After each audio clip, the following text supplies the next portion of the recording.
We will call this meeting to order. We will have our student leaders in the flag salute.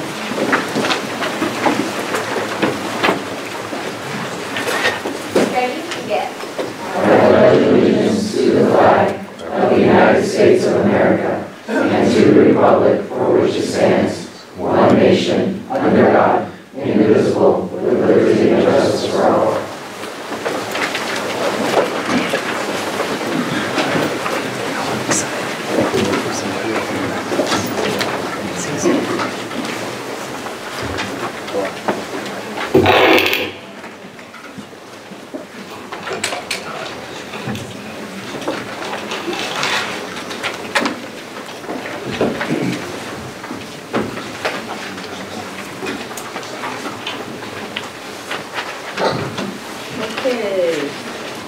Report of closed session, Mr. Zimmerman. Thank you, Madam President. So the board will consider later on in the meeting the consent calendar of the HR report, the naming of an interim principal over at Prado to continue the work, the excellent work being done there the rest of this year, and that is Erica Warner. So she's here today. We want to congratulate her for stepping up.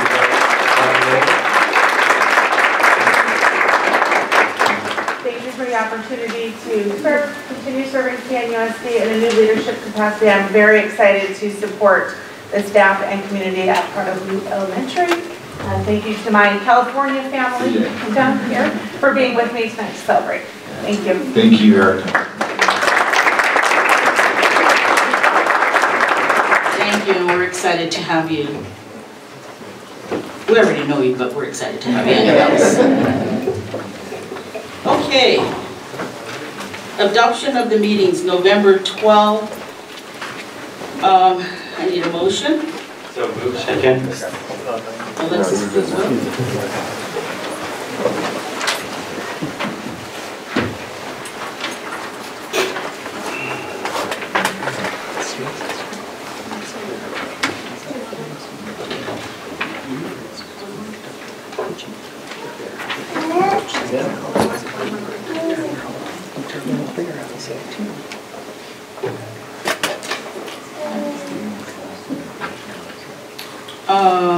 The meeting of November 15th, special board meeting.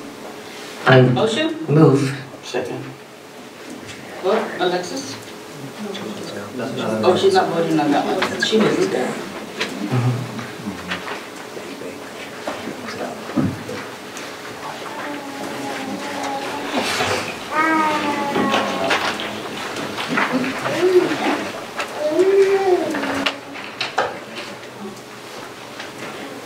Okay, I would like to thank the staff and communications for taping tonight's meeting and for posting it on the district website. We will go into the organization of the board. Dr. Lim, please. Yes, Madam President. At this time, I'd like to call the nomination of the president of the school board. I move for Mary Ibarra. Any other nominations?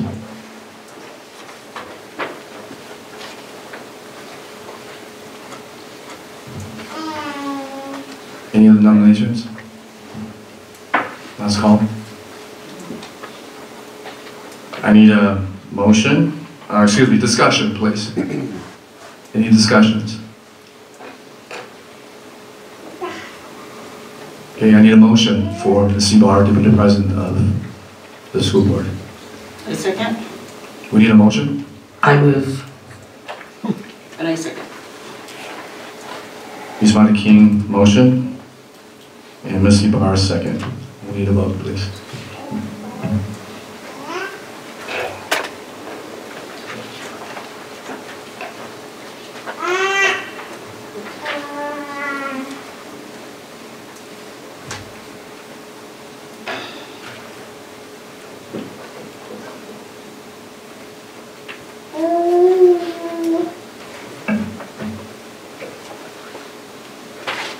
Okay, vote pass, 5-0.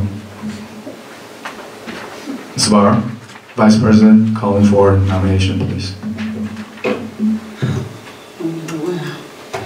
Okay. Thank you.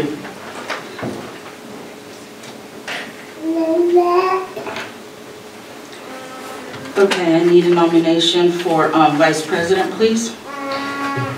I move Bill Pollitt. Second?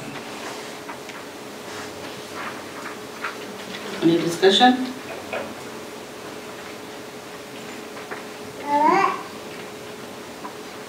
Let's vote. Need a motion? Oh, second. In second. I move Bill Pollitt.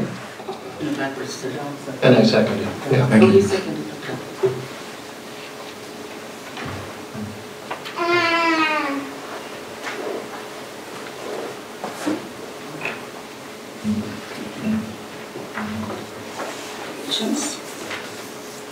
Okay, I need a nomination for clerk.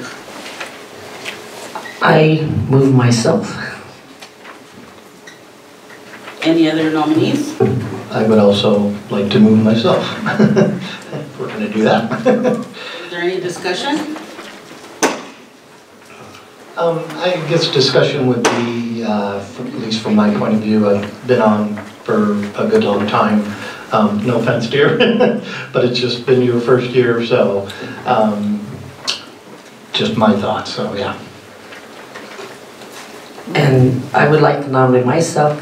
This may be my first year as a board member. However, I have had many positions that are very comparable to this. So I was a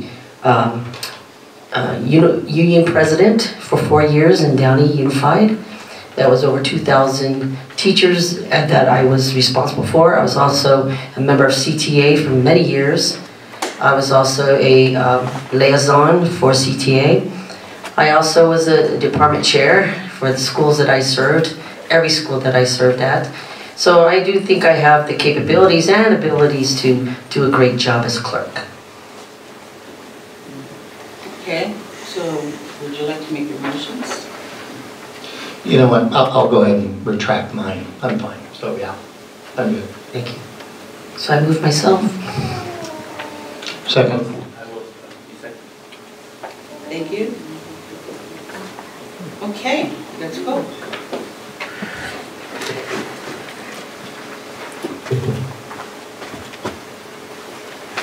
Thank you. Thank you.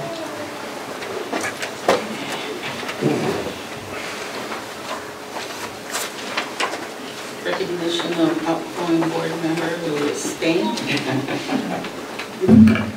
Thank you, Madam President. I'd like to make a presentation to you for serving this past year as a leader of the board in the school district. I'd like to invite you down to the podium, please.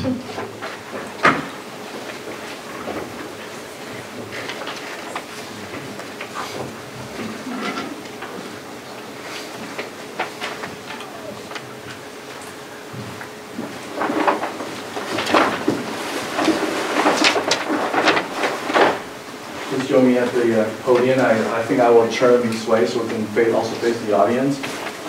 On behalf of our executive cabinet and all the cabinet members and our entire administrative staff, teaching staff, and support staff, certainly on behalf of the board, I'd like to say thank you to Ms. Ibarra for your leadership. This past year, as many other years, has its ups and downs. We have accomplished quite a bit. We were named one of the very few California distinguished school district in the city of California, and also at the same time we have other challenges that we face. But we stand tall, we stand together, and as a team and as a family, really, the CNUSD will overcome. So leadership is absolutely critical, and it starts from the very top. And we're very blessed as a superintendent and again as the executive cabinet on their behalf to have a very supportive board and leadership. That's what we carry through today. So with that said, we want to say thank you very much, and we thought the best present and a token of appreciation we can provide for you should come from the students themselves. So you're very familiar with the CFIS Wish Shop program. So there's students there and make these 3 items for you. I want you to take them out and hand it to you. They want me to cook? The first thing, I'm not sure exactly what this is. I thought it was a chessboard, but it's not. It's absolutely beautiful. I'll leave it here and put it back in this bag. The second item, you hang this up I think like, inside the door when you walk into our house, Nice. there's the Ibadas. Yeah, not outside, because I don't want to. Not outside. And the Thoroughly Student made this for you, and it's a plaque in appreciation of CNUSD Board President, December 2018 to December 2019. This one I could hand to you today. Congratulations.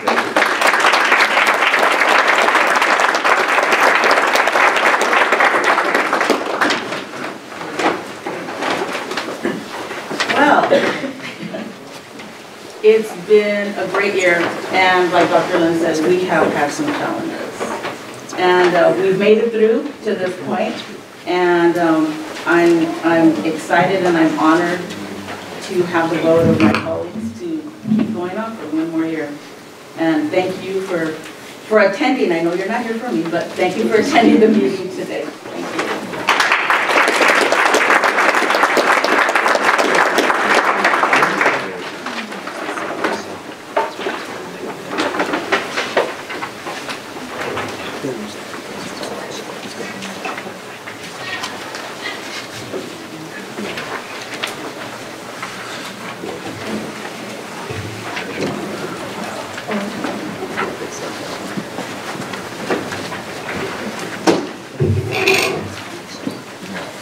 Okay, selection of representative to the annual County Committee on School District Organization. Mr. Pollack, would you like to speak on that? What the job is, if you want it again, you want to pass it on? Thank you, Madam President. This requires some meetings with the county on organization through the county. I enjoyed my time with that position, but I would love for somebody else to take that. Thank you. Okay. I will call for nomination for who would like to take this job on.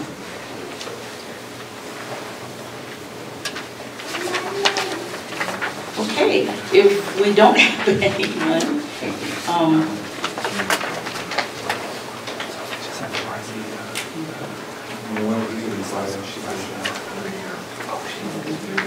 it's required?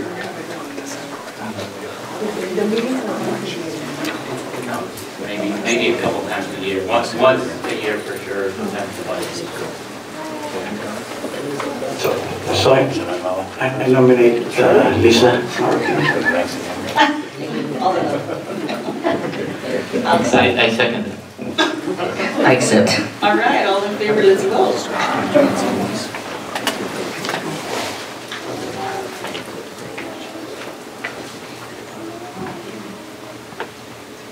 Congratulations. Another meeting. Okay.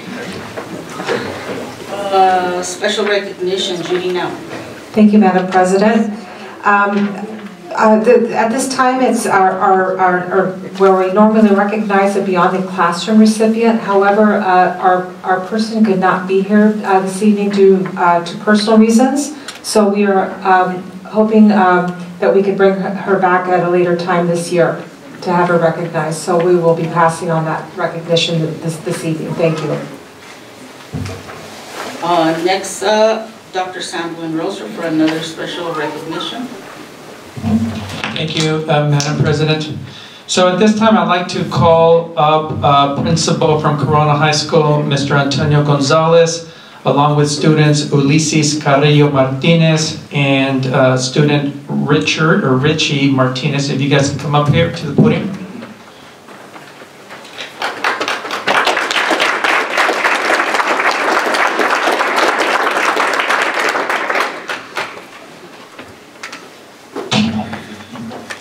Okay, so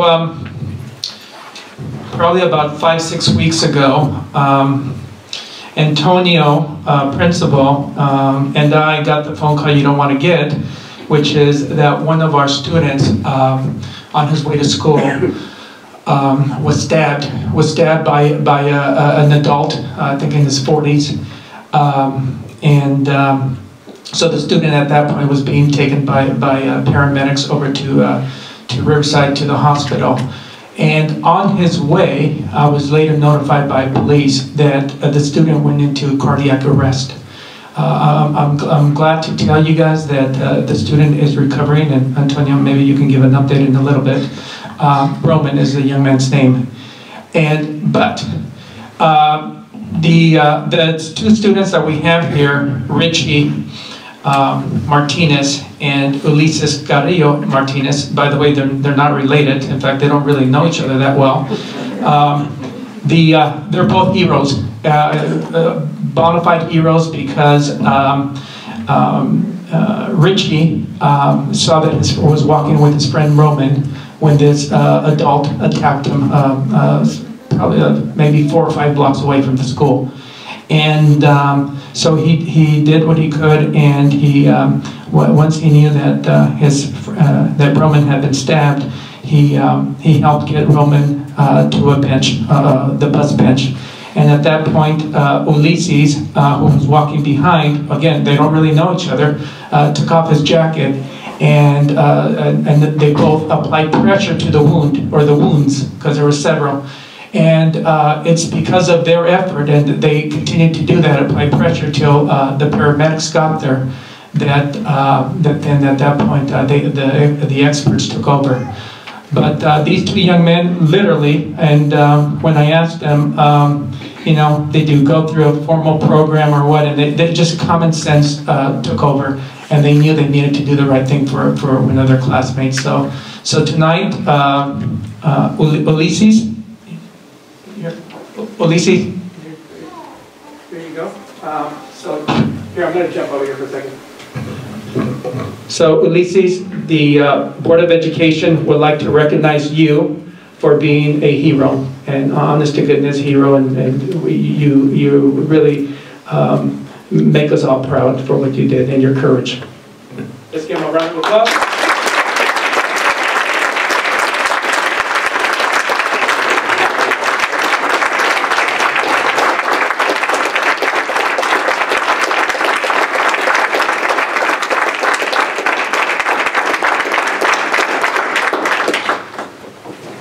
And our next young man is Richard Martinez, and also the board would like to recognize you for your honor, your courage, and your act of bravery. So let's give also Richie a round of applause.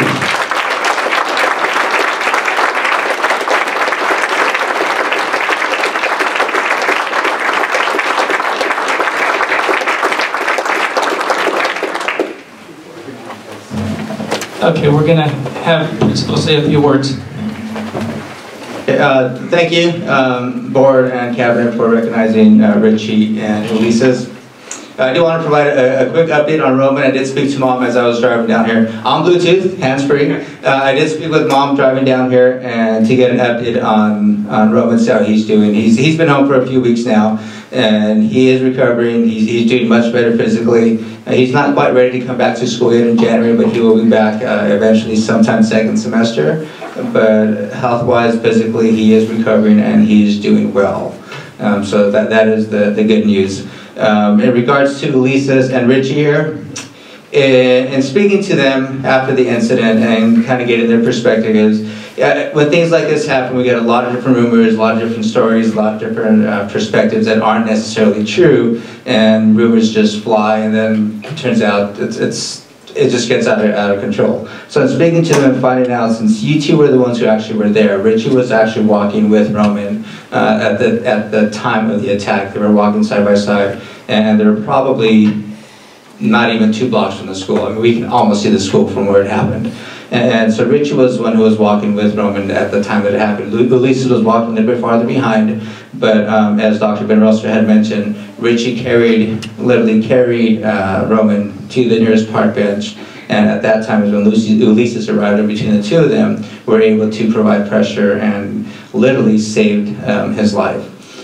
The next day I actually was able to visit Roman in the hospital and was talking to Mom, and she was kind of recounting what happened. And Richie was the one who actually called Mom and told her what had happened. And so she showed up within about probably 5 or 10 minutes because they lived really close to the school. And you can imagine the shock and the horror of a parent walking up or getting a phone call first of all, but then finding her son in that condition. So I can't stress enough how proud I am of both Richie and Ulises for thinking on their feet and literally saving their classmate's life.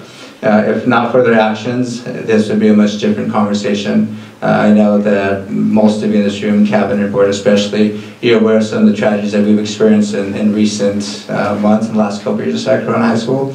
And this is one, not that the incident was great at all, but their actions prevented something that could have been another tragic loss at our school. So I cannot stress enough how proud I am of these two students. And in talking to them, they're not boasting about it. They just did what they felt was the right thing to do. And for that reason, I cannot stress enough how proud I am of them. I keep saying that, but it really is true. And what a traumatic experience to be at 16 years old and having to deal with this. But at the end of the day, I think they understand their actions led to save the life of one of our fellow Panthers. And their parents are here. And gracias a los padres de Ulises y Richie por andar aquí y por el esfuerzo de los estudiantes, de sus hijos, que salvaron la vida de un alumno de Corona High School. So gracias a los padres, and thank you once again.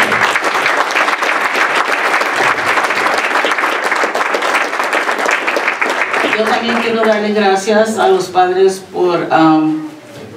por ser buenos padres y que estos estudiantes pudieron salvar esta vida. Quizás, yo sé uno es amigo, quizás el otro no lo conozca, pero ellos no pararon a ver si es amigo o no. Ellos miraron que era alguien que necesitaba ayuda. Gracias, padres. And boys, thank you so much for what you did. We truly honor you today. Thank you. Board, may I have you stand up for the picture? You bet, guys.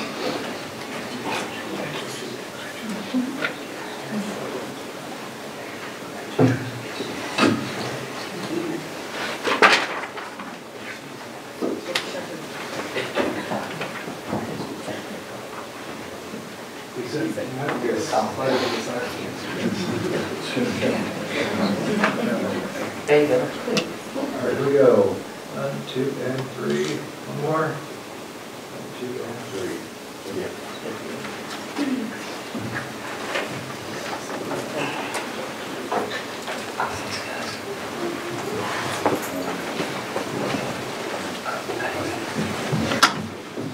Madam President, okay, I think we want to give one last applause.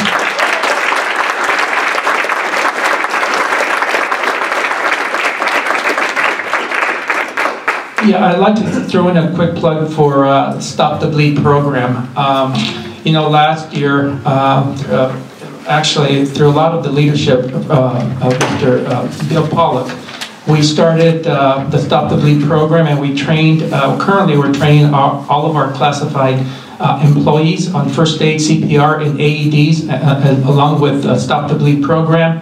Last year, we trained over 5,000 high school students with hands-on CPR, and we also need to thank the Corona Fire Department and AMR for doing this cost-free. And then this year, we've expanded it to 8th graders. So I just want to point that out because it literally did save the life of a young man, and so I think it's much appropriate. So thank you for your leadership, all of you. Thank you. Now we will have a presentation to the board. Alan Giles, please. Thank you, Madam President. Before I call up the Citizens Oversight Committee for Measure G, I just want to make a couple comments. First of all,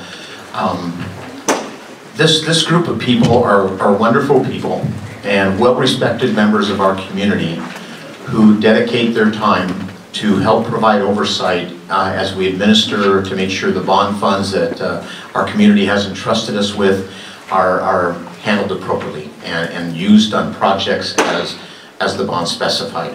As has been mentioned tonight, we've been through some difficult times recently, challenging times, and in light of some of these times, especially the allegations that have been made against a former employee in our facilities department, the committee's been anxious about giving their report to the board. But I want to make sure the board understands that due to the limited scope and the role and responsibilities of this committee, there is no way they would have been able to detect the alleged activities, the activities that have been alleged to have occurred. Matter of fact, the manner in which these activities, alleged activities, were conducted would have been totally outside of their scope, their role, and their responsibility. So I'm honored tonight to be able to bring up our committee. I'll introduce our chair, Greg Coker, and our vice chair, Jamie Merchant, and I'll let them introduce the rest of the committee as they do their annual report to the board on our Measure GG bond funds. Thank you.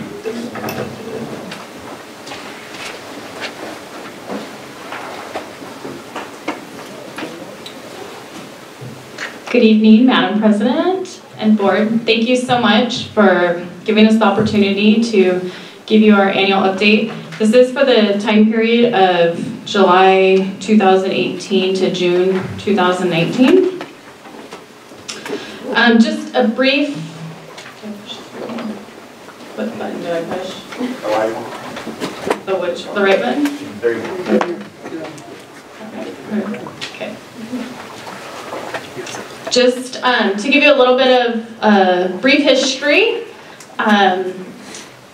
the board made on August 5th, 2014 that, I think that's when the bond passed, I'm sorry. Wasn't it? No. Yes. I don't ever get nervous. I don't know why I'm nervous tonight. I think it's because I'm following, like, I'm emotional, like just listening to that, like I'm just losing my thoughts and everything. So anyway, the bond is divided in between Corona, Norco, and Eastville. Norco will receive 14%, Eastville 23%, and Corona receives 63%. And this is when the total bond is complete at the end. So currently Eastville is done. Their buildings are built and they will not be receiving anything further. So it may appear that Eastville is getting all the money and it was kind of front loaded, but that's because of the need of the students, and then we're coming back around and taking care of all the other areas.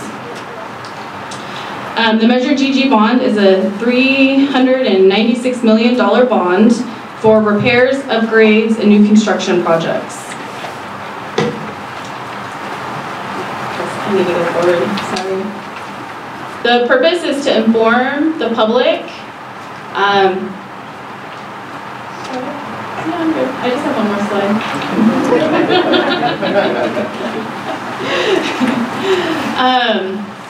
And to make sure that all the money is being spent appropriately and not on administrative costs or teachers or administrative salaries. The committee is comprised of different representatives from Corona, unincorporated areas, Norco, and Eastville. Currently we have a full board except for one vacancy, which we hope that will be filled soon. There is an application that has been submitted in June, so I'm not sure why it has not been filled yet.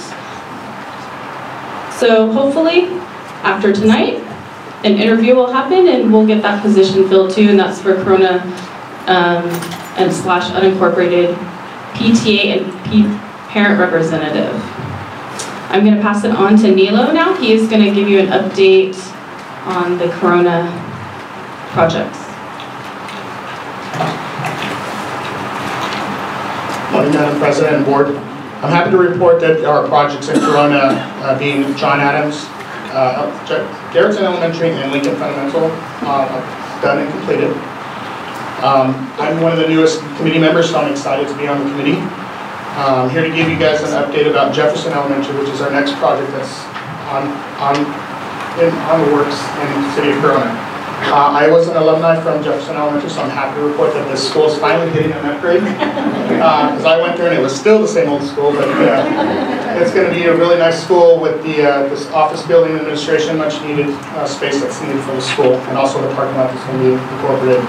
So that school means a lot to me, and I'm very happy to report that it's finally, like I said, we're getting an upgrade at that school. So I will turn it over to the next presenter.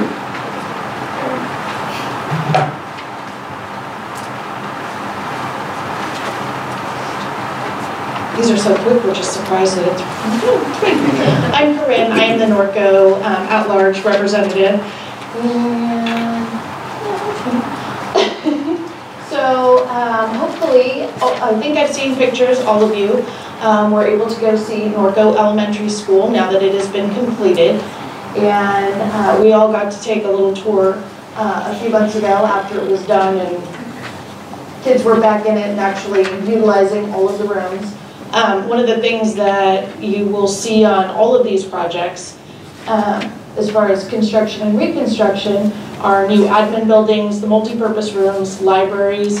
Multi-purpose rooms are updated so that my kids came up to these schools. So when you had a shared building with the lunchroom and the multi-purpose rooms, they were super tiny.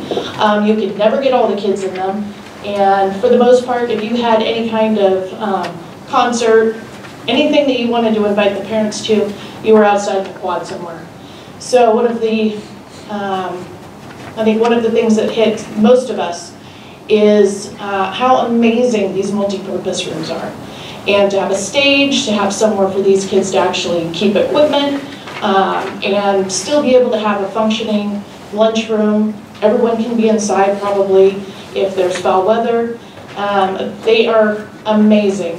We also really love the libraries. So we've been to a number of different schools, so it's not just Norco, but the libraries have been, have gotten some amazing upgrades, shorter shelves so all the kids can reach them, better computer systems so kids have access to that kind of thing. And so far some of them have had a reading room, so they have cute little nooks. The kids can go in, they can have reading and story time. You may have all read a story and had it put on the website. Went into a room and read a book to kids. So those have been really nice, and we can see a lot of use out of those. So those have been amazing. For parents, we all love having all of those kinds of things for our kids. But the improved parking lots are really nice. And that I'll kind of roll into the new construction going on at Norco Intermediate School. For when you guys go and visit these schools, Norco Elementary, Norco High School, and Norco Intermediate are all on the same street. The traffic during those times is horrendous. Because we don't have the bus system that we used to have, parents are driving their kids to school. These are not necessarily areas where a lot of kids are walking. The blocks are long. My kids live quite a ways away, and if your school starts at 6:30 in the morning, you don't really want your kids walking that early. So a lot of parents do drop their kids off, and so the traffic flow with the new parking lot there, you combine that with what's coming at Norco Intermediate, and that is going to make a huge difference for people going to work and dropping their kids off, having to go to multiple different schools to get their kids to school on time. So that is going to be an upgrade at Norco L, but also coming to Norco Intermediate School is going to be fabulous for all of our parents, and it's going to be a lot safer for our kids. Even though it's not part of Measure GG, we really appreciate, and I see a lot of help coming from the crossing guards. So, you know, our schools are ones that do need them. Maybe not all the schools have been utilizing them, but it really helps a lot. The upgrades that are coming to the school are going to, again, include a new administrative building, the new library, a multi-purpose room. The school does not have a true gymnasium. A lot of the schools don't.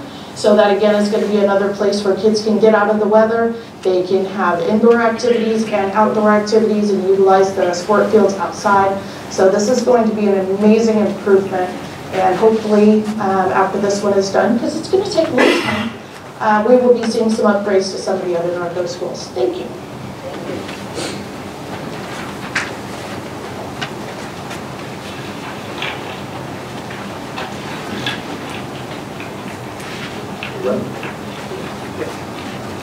My name is Raul Gomez. I'm a parent at Israel.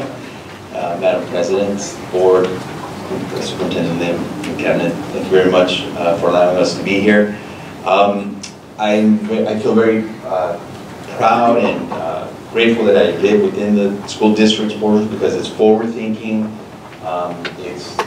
It's providing schools for students that will set them up for the future. East End being one of those schools, an additional building within Eleanor Roosevelt High School. Dr. Law has done a lot of work with the staff there to provide them with project-based learning, and the building is set up for those with labs, and so I think it's the combination of her being there and the building is going to provide the skills and abilities to prepare our students for the future. So I'm very excited, Dr. Lin, for being one of the leaders and the board for doing that. In addition to that, Rondo School of Discovery will be opening up, I believe, in the next school year. And again, forward thinking. It's the dual language immersion with the Mandarin. That's, again, you're thinking forward. So that's, I want to applaud you for that, for making sure that we have and preparing our students for that. Thank you very much. And the next slide, in addition to that, is information technology. Making sure that as a teacher, everyone is provided with the tools needed to teach, and the students have the tools to learn what's needed for the future. Thank you.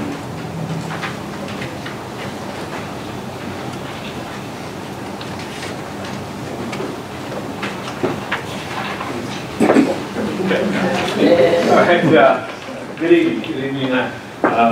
I'm Gregory Coker. I'm probably one of the longest standing members of the board since inception. I wanted to thank you guys, thank you, the board, for really providing a great opportunity, Dr. Lin and the staff. One of the things I just wanted to make before I start is to really show and say thank you and appreciation for the work that your staff has been doing, that Alan, that the whole team has really made it possible for us and to feel comfortable. And if you call the first statement was something that we requested, and you made us feel good about it. So thank you for all your support over the past years. And so I want to go with mine is the audit.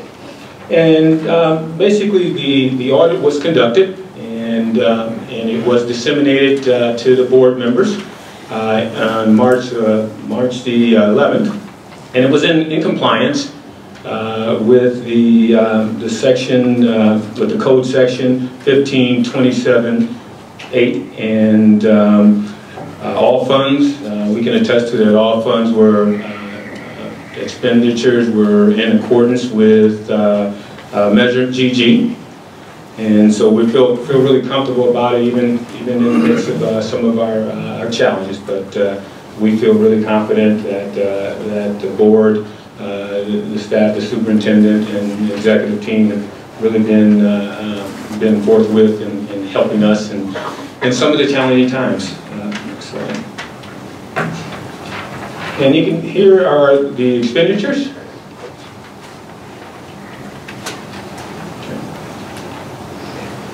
And the next slide is another key thing that they've done a real good job with, and it was key early on, is outreach. You can see the measures, the extent that the board, that the district has done to be transparent to the best of their ability, so that the community members have various ways that they can look at. That our meetings, our information is, our minutes are always posted.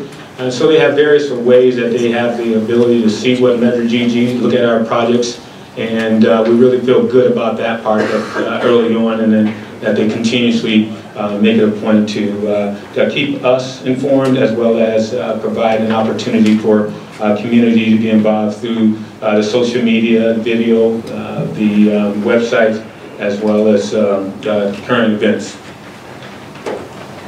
And again, I'm not on that picture, but I'm on the other picture. So, but what we wanted to also bring attention to on the annual report, there is in the back there's an addendum that actually looks at and goes on over the future projects, and you can see on that particular slide There's 10 pages on that, it's the addendum at the back.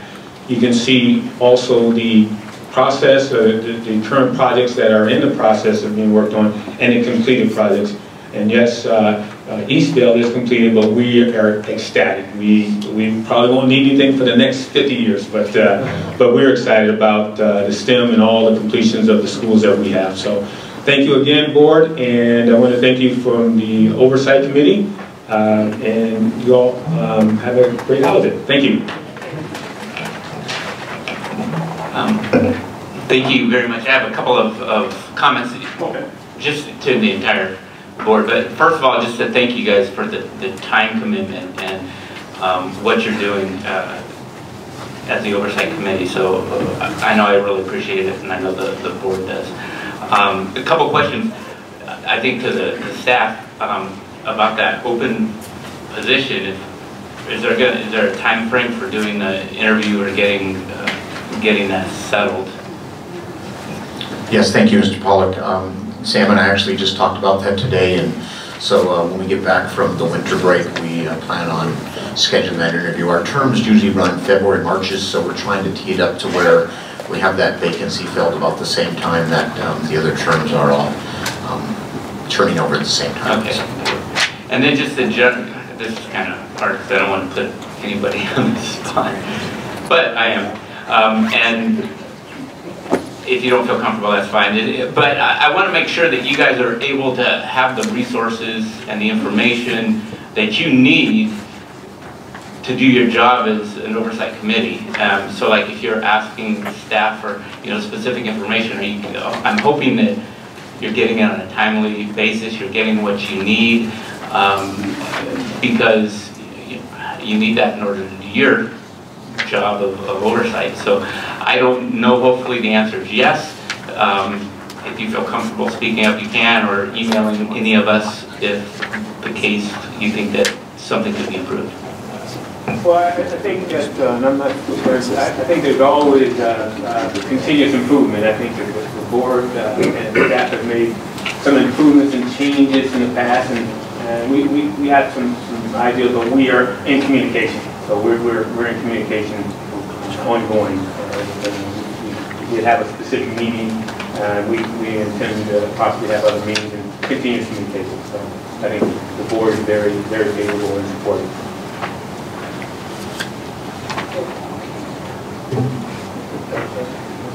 Just echo what Mr. Pollock said. Thank you so much for your dedication and work, and we know there are probably funner things that you can do on a given night, but appreciate it. So thank you, and thank you. I apologize to the new member. I'm sorry, sir, I didn't get your name.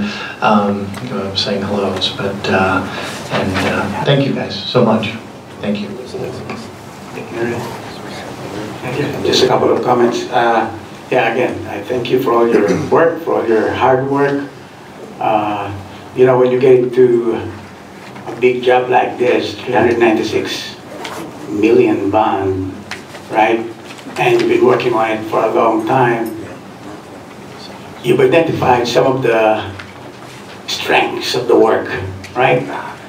Do you have any particular wish list that will guide you and make your job more proactive, better? Because we're accountable to the community and we're extending that responsibility to you. Any wish list our administrators can respond to? Any specific wish list that you might have? I think if there's none, if it's perfect, that's fine too. I can speak on behalf of many committee members that for future projects, we would like to see them scaled down a little bit so they're not so grand, so the money goes further. Such as Rondo, it's an amazing school, it's absolutely gorgeous, but that woodwork had to have cost a fortune. And it's just not necessary. I don't think that fancy woodwork is going to create a better learning environment for our students. And same for the signage on East Stem. I've heard that that's been cost a lot of money as well, and it looks great, but that's all that it really does, is it just looks nice. It doesn't provide anything else for our students. So we would just like to see like just more, fiscal responsibility, and to keep in mind like how much is it going to cost to heat and cool these huge rooms, and the fanciness of it. Is that really necessary?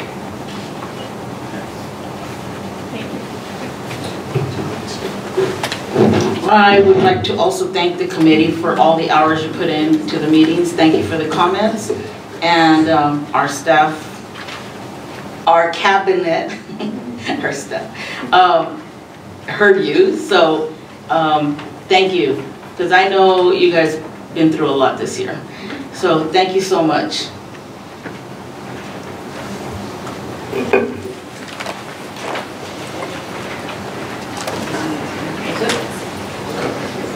Thank you.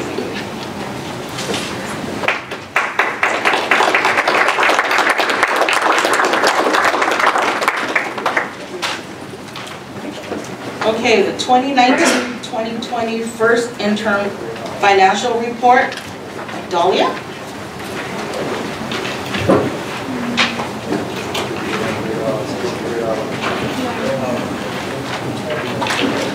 Good evening, board. First of all, before I present the first interim report, I'd like to thank Tammy Ostrowski, the accounting director, and her staff. She's over here at the board meeting. She's a very dedicated member, her and her team, and even though I'm up here just for a few minutes, this work takes a few months to get out to update those numbers, so really appreciate you. So the first interim budget is basically, we came to you in June and I presented the adopted budget, which included the 1920 financials based on what we knew at that time for the May revise. And then we gave you the forecast for the future 2 years. So first interim, we have to then take where we're at. So this is our first chance to come back after actually the state budget was adopted. So this is our first chance to show you any updates on those numbers.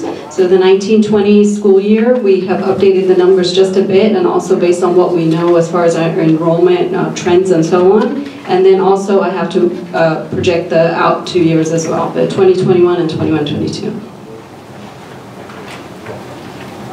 So the first page here, so this is our current year. So for the first interim budget for 1920, our COLA is still the same at 3.26%, which is what we did at budget adoption.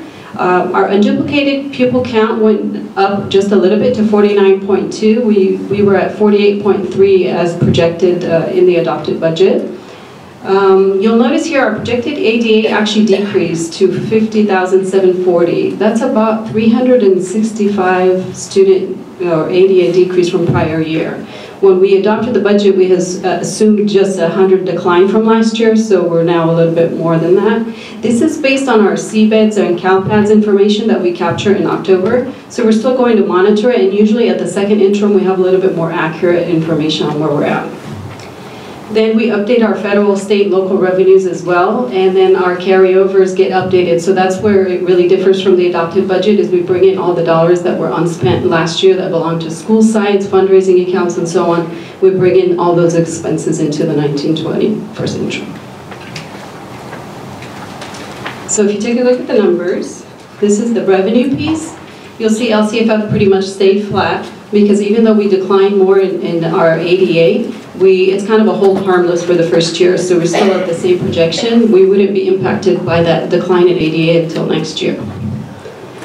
The federal income, that basically you'll see the variance off to the side there, 7.5 million more than the budget time. It's just additional Title I dollars, Title I, Title II, as it comes in. We budget it when the revenues come in. And then our state revenues, those have also increased. So as we get new grants and so on, we just book those dollars, and that's why there's an increase. So in total, we have additional 16.7 revenue for this year versus when we adopted budget back in June. So now we're looking at expenditures, and if you look at the bottom right-hand corner, it's actually additional expenses by 27.4 million. So you saw the previous page, we got an additional almost 17 million revenue. So that basically gets budgeted in all these categories of expenses because it will be spent. And then in addition to that, the carryovers that I talked about, which was basically budgeted last year, unspent, and we bring it in. So that's why we have 27 million additional expenses. So some of those were in our reserves and now we have to book them as expenses. So as a requirement of the interim, we forecast the out 2 years. So in 2021, we have our COLA remaining at 3%, and then because our unduplicated account went up to 49.2, I just assumed the same thing for the future years. Last time we projected our ADA for future years to decline only by 100, but because of the way that the ADA is coming in for this year, we want to just be conservative, so we're going to project to decline at 250 for next year. And the rest are just standard adjustments. This page here is pretty much the same since adopted budget. The decrease of 20 FTE we mentioned last time, it's really just through attrition, and it is because of that massive decline in our ADA. We just want to make sure we adjust as we have attrition, so it's not affecting any people at this point. And the rest are just the typical adjustments. And same here, that's just the cost of living increases for those areas. And then of course for Rondo Elementary, we're budgeting for the full staff operational costs in anticipation of the opening. And then the teacher piece basically are the teachers as they move from the other school sites when we fill up the school with the students from the other schools. 21-22 is the last year we have to project out for our multi-year. Our COLA still remains the same at 2.8%. I did change our ADA to decline by a further 250, again, just to be conservative, but we will always be adjusting it as we go along. And these are the same as last time with our decrease projected of 10 FTE. So the decrease of 20 FTE in last year, for 2021 and then 10 FTE again through attrition. That was based on more of the 100 ADA decline. So as we decline further, we may be looking at, obviously monitoring class sizes and so on, and then whatever we need to do through attrition. These are just additional projections. So if you take a look at the multi-year projections, when we submit that to the county office, the way that they approve us is based on what we look like in our reserve in the out year. So if you take a look at 21-22 at the bottom right-hand corner, the second line up, it's ending balance 28.5 million, so that's showing a positive certification. So out of the 28.5 million, we're able to meet our reserve, the 2% for undesignated, which is the 12.9 million. So this would be a recommended positive certification. And this is just a summary of all our other funds, and you'll see as we have now our issuance C for the bond in the building fund that represents that balance right there in the revenue that included in that 86.3 million. And these are just the rest of our funds. Pretty much it. Any questions? Thank you. Yeah, I do just have a quick question. Our unduplicated went up about 1%? Yes, so it's just, that's the unduplicated count. When I budgeted, I put 48.3 because that's how 18-19 was looking. So it went up just about 1%, but it doesn't really affect us a whole lot in funding because we don't receive concentration. And it's a 3-year rolling average. And 55%? Yes, yeah.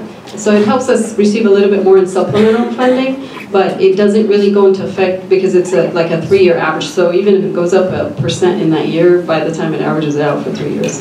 But if that does if it go does up continue, a little bit, we do get yes, yes, every little bit helps. I don't know, but in numbers, what would you estimate the increase in actual number of students with that 1%? Increase. The 1%, 500 students or so. That would move into that category. Any idea, was it more trying to get out there and get people to... We think it's in the free and reduced portion because it's free and reduced, foster youth, and then the English learners. I think the growth right now is in the free and reduced. We put an emphasis in trying to... Unduplicated count portion. Right. Overall, still... A decline. Right. Yeah, and remember a year ago, we had the More Than Meals campaign. Right. That's what I was wondering, if that had an impact, because, you know, if we Yes, they put some more attention and. Yeah, so for free and reduced, it really helps to have that percentage go up when it comes to our funding here, and then we focus also on the participation, so it can help the nutrition program to, because even though we go up, we need to make sure they're actually eating, so that's another part of the campaign as well. Thank you. Question on increased transportation. Is this specifically for one group, or is this for like when they go to away games, and is that also included here, or this is daily transportation? So this is for our transportation contract. So the increases here, so when we budgeted the 1920 school year, there was a large increase because we went out to bid and we have the new contract term. But when I say increase in transportation for all the other years, it's just to pay for the COLA because they have annual increases. So we have to disclose to the county any increases in our expenses. So this is just the cost of living increases within that contract for home to school and, you know, for the special ed. Thank you. This is more critical question, or maybe philosophical even, maybe Giles or Dr. Lin can respond to this. I've been wondering about this. With the tight guard that we have on our money, right? We have auditor, we have our department. If someone wants to steal some amount from us, we should know where those money come from, right?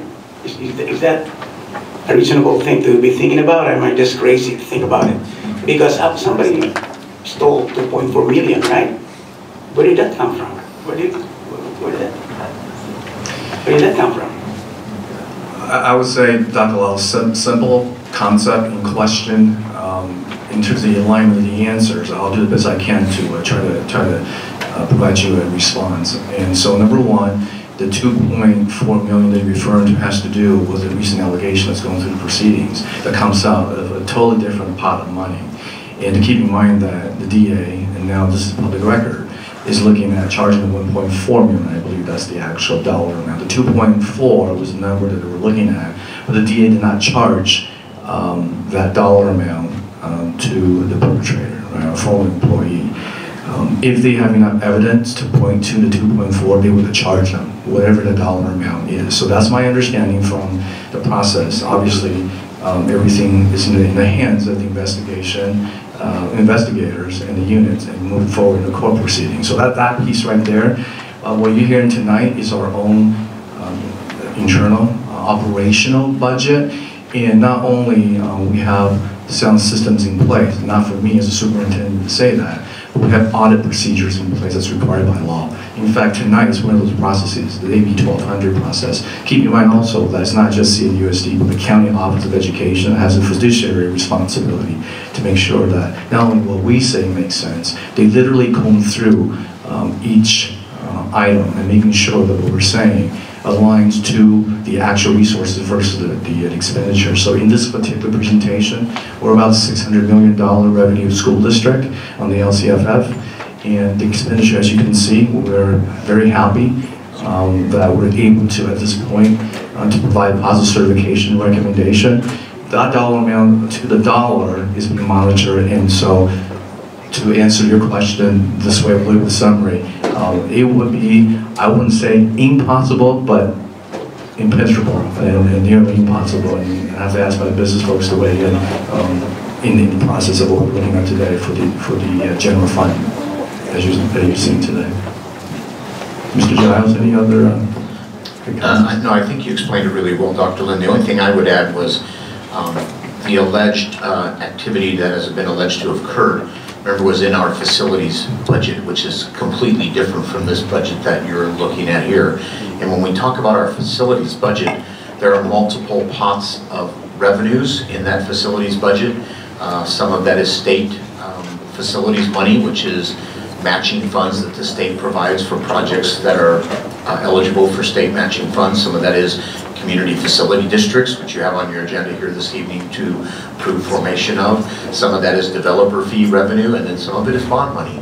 So at some point, as this investigation or this works its way through the court system, at some point we may have to go back, and we're already beginning to look at that, and try to identify the source of those funds. It's going to require going back and looking back through purchase orders, documentations, all those things. So it's not something that can't be done. It's a little premature right now since we don't really know where this whole thing's going to go.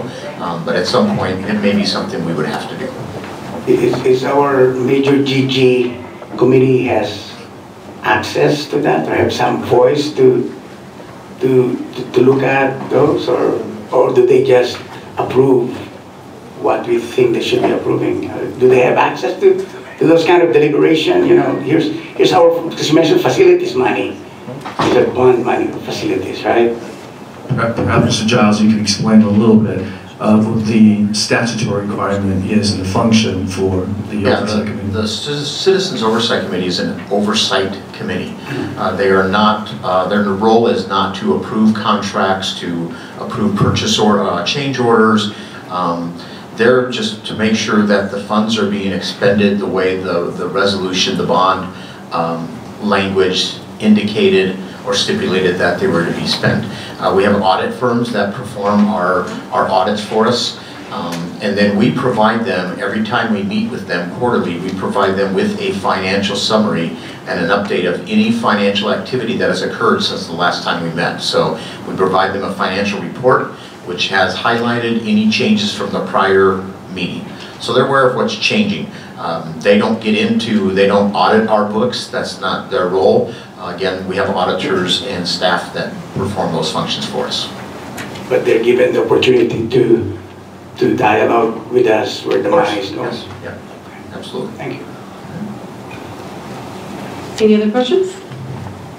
Thank you.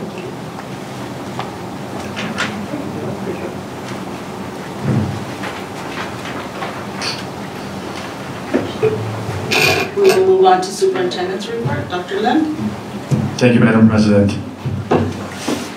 I know Ms. Warner is no longer here, but I want to say congratulations to Erica. And you know, in her introduction, you have learned she's been a long time assistant principal, faithfully serving our children, and I'm happy that the board has given her the opportunity through your consent vote later on this evening for her to assume the interim principal position at Proudview until the remaining of the school year.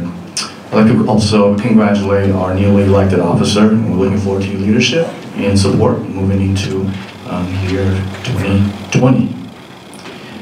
Just briefly, really to piggyback on the presentation, again, Dahlia, thank you, and Ellen, I appreciate you, and certainly Tammy, I appreciate all the work that you do behind the scenes to make this happen. Another report, but I do want to take the advantage of this moment to really say thank you, and also to really just add a few, I think, pieces of thoughts in terms of the budget and some of the questions that came from the board as far as our district and the LCFF formula and our ability to keep our budget in a positive certification, yet still doing everything we can to provide services and resources to our students. And I know we have our both employee group leaderships here. On behalf of the board and our entire cabinet, thank you. Thank you for the work that you do. When we visit school sites, we recognize the tightness and the challenges that's facing our teacher and our support staff. And the reason why I want to mention that is really piggyback on what Bill's question is, and that is when it comes to LCFF, so many of us have heard this before, but again, I want to use this opportunity to memorialize. We're a losing district when it comes to LCFF formula. We do not have and do not receive concentration money, as Bill had indicated. We require 55%. Before you get to 55%, even though our duplicate count continue to increase, because the effort and the leadership and the vision from the board, before we get there, we're simply not receiving that money. Without comparing site to site or district to district, I can tell you, in a district that's very similar to our school district, they receive $20 million more a year ongoing per year, and over the year of LCFF, that's nearly $70 million to $80 million more a year than CNUSD. Yet, we keep on moving. Our staff continue to power away. That's why I want to take this opportunity to say thank you to our staff. We know the job is more difficult, and so the only thing we can do is to be efficient with our operations and working hard and really do the best we can to support our employees. So I just want to take the opportunity to say a sincere thank you before the holidays, really, and to really demonstrate that sense of appreciation. And the work is difficult, but we need to continue to move forward. And we will continue to be a good steward of our money and continue to maximize the resource that is available to the school district. With that said, I'd like to, I have a time, so I'm going to turn it over to Lisa Simon actually. If you could give a quick update on the calendar for the new generation science standards. Thank you. You actually, I can do this quickly. You have a timeline with you. Each of you have one. And it's just to give you an update on the activities we have regarding the area of next generation science standards. And just to let you know that we have been providing professional development to our teachers for the past 4 years. And this year in particular, our teachers teaching grades K through 6 are receiving training. So more information to come, but just to let you know, we are working collaboratively with the Corona Norco Teachers Association on developing a couple of committees. Actually, they have been developed, and we are looking at not only textbook adoption, but also determining if we're going to go integrated science or discipline specific. More information to come, but just wanted to let you know there's a lot of activity taking place, and it's a wonderful process of working collaboratively with our unions. Thank you. Thank you, Dr. Simon. We'll certainly provide a more detailed update to the board in the very near future. Lastly, if you would indulge me, I just want to remind everyone the Friday is our last day before the holiday break. School district office will be closed between the 23rd of December to the 10th of January. And just keep in mind also that there are 5 schools out there year-round in Eastvale. We're opening the doors on that first week in January. And so other than that, I want to wish everyone a happy holidays, and again, appreciate everyone's support and attendance. Thank you.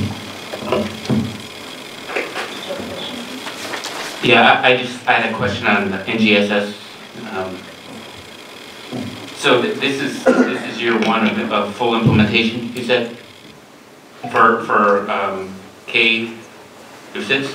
For professional development, all of our teachers are undergoing training in NGSS grades K through 6. Okay, so they're going to the PD. Yes. And so then what we're going to do as a committee, working jointly with CNTA, and the committee involves our teachers throughout the district, they're going to determine if we are going to go integrated science or discipline specific.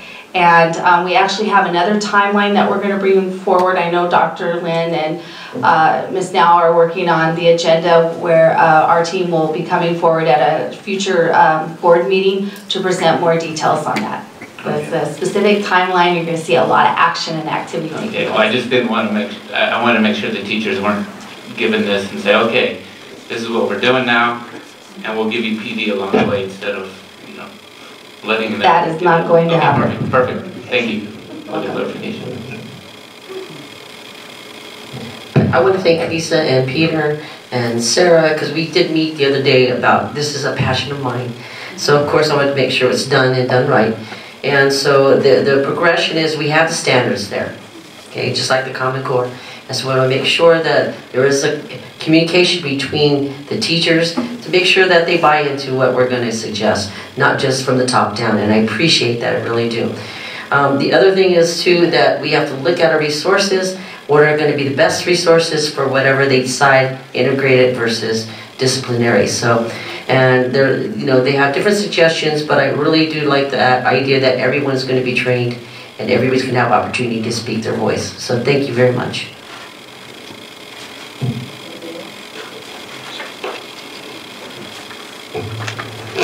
Okay, we will move on. Public hearing. The public hearing is now open in connection with the following resolution. 2019-2020 Resolution Number 60, determining the validity of prior proceedings relative to the formation of CFD 18-1, establishing CFD 18-1, authorizing the levy of a special tax within CFD 18-1 and calling an election. And 2019-2020 Resolution Number 61, determining the necessity to incur bonded indebtedness in an amount not to exceed $4,500,000 4,500,000 within CFD 18-1 and calling an election. The school district has received no written protest from landowners to be included within CFD number 18-1. At this time, I would like to ask if there are any members in the audience wishing to address the board on resolution number 60 and or resolution number 61. The public hearing is now closed and the board will consider these resolutions later in the meeting. We will move on to student report. Alexis. Thank you, Madam President. At our meeting last week, we discussed December events. So Santiago had a Unity Canned Food Drive, an Assembly December 6th, and Winterfest Friday, December 13th. Norco had a canned food drive competition. They had no winter assembly. January is the winter formal Sadie Hawkins edition. Centennial had a canned food drive ending December 2nd, an assembly Friday, December 6th, cups of cheer during finals week, and a winter dance in January. JFK has a canned food drive this month, a winter formal collaboration with Norco, De-Stress Fest Friday 13th for finals week. Roosevelt had an assembly, or has an assembly, January 27th, and will be adopting families for Christmas. Corona had a canned food drive ending December 2nd, a winter assembly December 13th, class comm starting December 9th, and holiday cheer events during finals week. We also discussed life skills prom themes, which will be hosted at Corona on May 1st, and went over leadership summit feedback from the leadership day we had in November before we went on Thanksgiving break. We also discussed prom themes. So Santiago is doing Great Gatsby, Norco hasn't decided yet, JFK is doing Great Gatsby, Centennial is doing Timeless, Corona is doing Enchanted Forest, and Roosevelt is doing Roaring Twenties. And that concludes my report.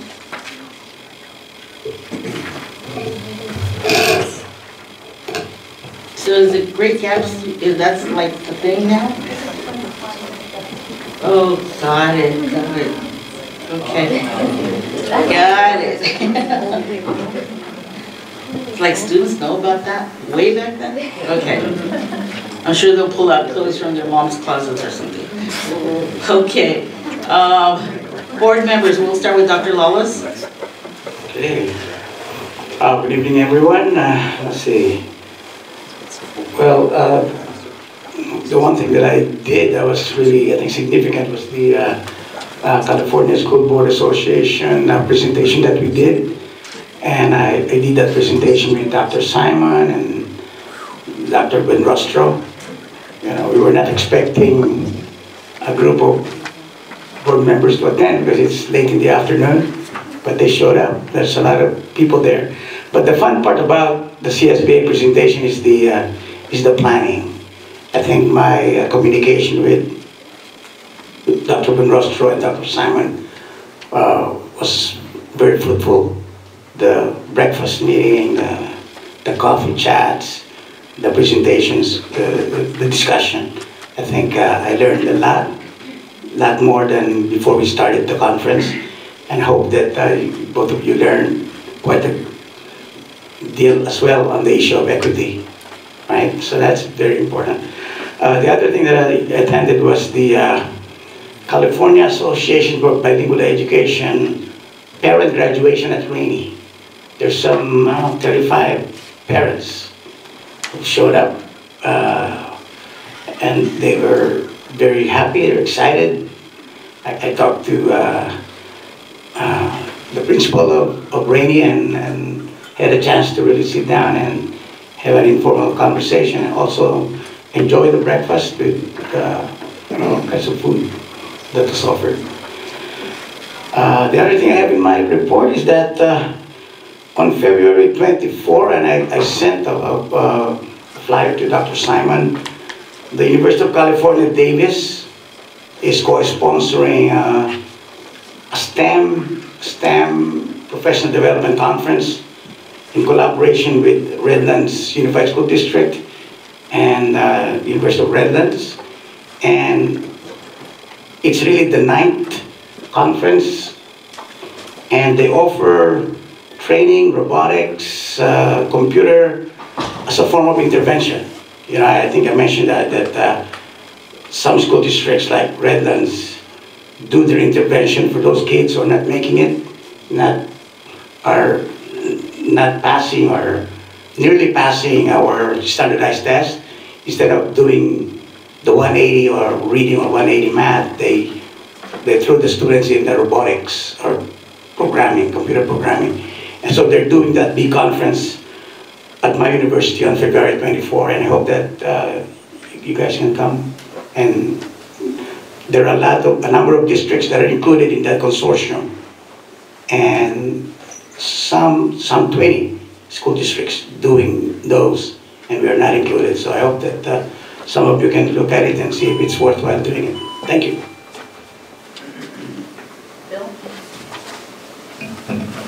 Thank you, Madam President.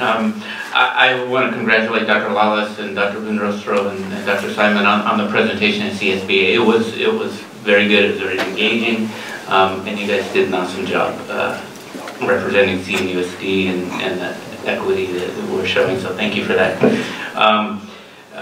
Dr. Ms. Marikina, I'm sorry, I think you were a doctor, and myself had the opportunity last Friday to be at Roosevelt for a special opportunity to see a student receive a card from Platinum Collision, Thomas Gregg, who surprised his student. Dr. Goins, the principal, got up and started talking about benevolence and act of kindness and charitable gifts, and the athletic department had a toy drive for Chuck, and that alone was wonderful. But then to present this student who has had some difficulties in her life, especially the last year or so with the loss of her mother, received this gift, and it was just awesome. It's not a dry eye in the house. So I want to congratulate Roosevelt and Platinum Collision, and I think we're going to be able to honor Mr. Gregg, hopefully, for his act of kindness. Had a chance with a lot of my fellow board members to see the Cipriano Hernandez dedication at the Parent Center, which was wonderful, and also visit the welcome reception at Santiago for the WASC visit, so that was wonderful as well. And then I had some chance to see some holiday concerts, Santiago's choir and Centennial's band. I know that we were at different places, but it was great to see our kids, especially the performing arts, just want that to take off. You know, looking at things that are going on, I just want to make sure that you know, our pillars, that we don't collapse with the excessive rigors. Get that social emotional up. We need to constantly work on that. At CSBA, most of the presentations I went to were on CSBA, and I love our rigors and everything, but we can't have a lopsided building here, so we got to keep pushing our social emotional, not only for our students, but for our teachers and our staff. Classified, certificated, we just need to make sure we're pushing that. And on that note, I got an email, I think we all got, on this CNUSD Wellness Camp from Educators Connecting Educators, and that's on February 1st at JFK, so I just hope we push that, because it was great last year. It was great. I got my haircut there, they had massages, it was wonderful. Thank you. Thank you, Madam President. So I've been to 2 CABE Project Inspire, where parents are learning how they can communicate with other parents so that they can help their children. It was inspiring. The first one was at Rainey, and then the second one today was at the Parent Center. And it was about plus 12 parents on both sides, and the parents are just ecstatic that they're out there being able to help their children and to teach the other parents how they can also help their children. But the stories that I know was in tears when this one mother said that her son was getting all Fs and she didn't know what to do, so she joined this project. And what happened is that she brought his certificate. He's now getting all A's, and it was just inspiring that hence Project Inspire, that they're doing something out there and they feel like a big part. And Dr. Lynn was sharing that with them today, that we're really proud that they're being part of their future, what the kids are going to do. So I want to thank CABE for continuing this project and that we get more parents involved. I've also been attending the meetings with CNUSD and CNTA with the collaboration. I am very pleased on what's been going on. We are constantly talking about things like PD and some of the other issues that we want to make sure that are addressed, and we're coming up with some good ideas. We've been settling some ideas as well. So thank you very much for that collaboration. We also went to the December meeting, it's an annual meeting that we have, and Mary and I went to the very first one. We were talking to the lawyers and seeing all the new things that are going to happen. So that's something that we always have to keep abreast of what's going to happen to the districts.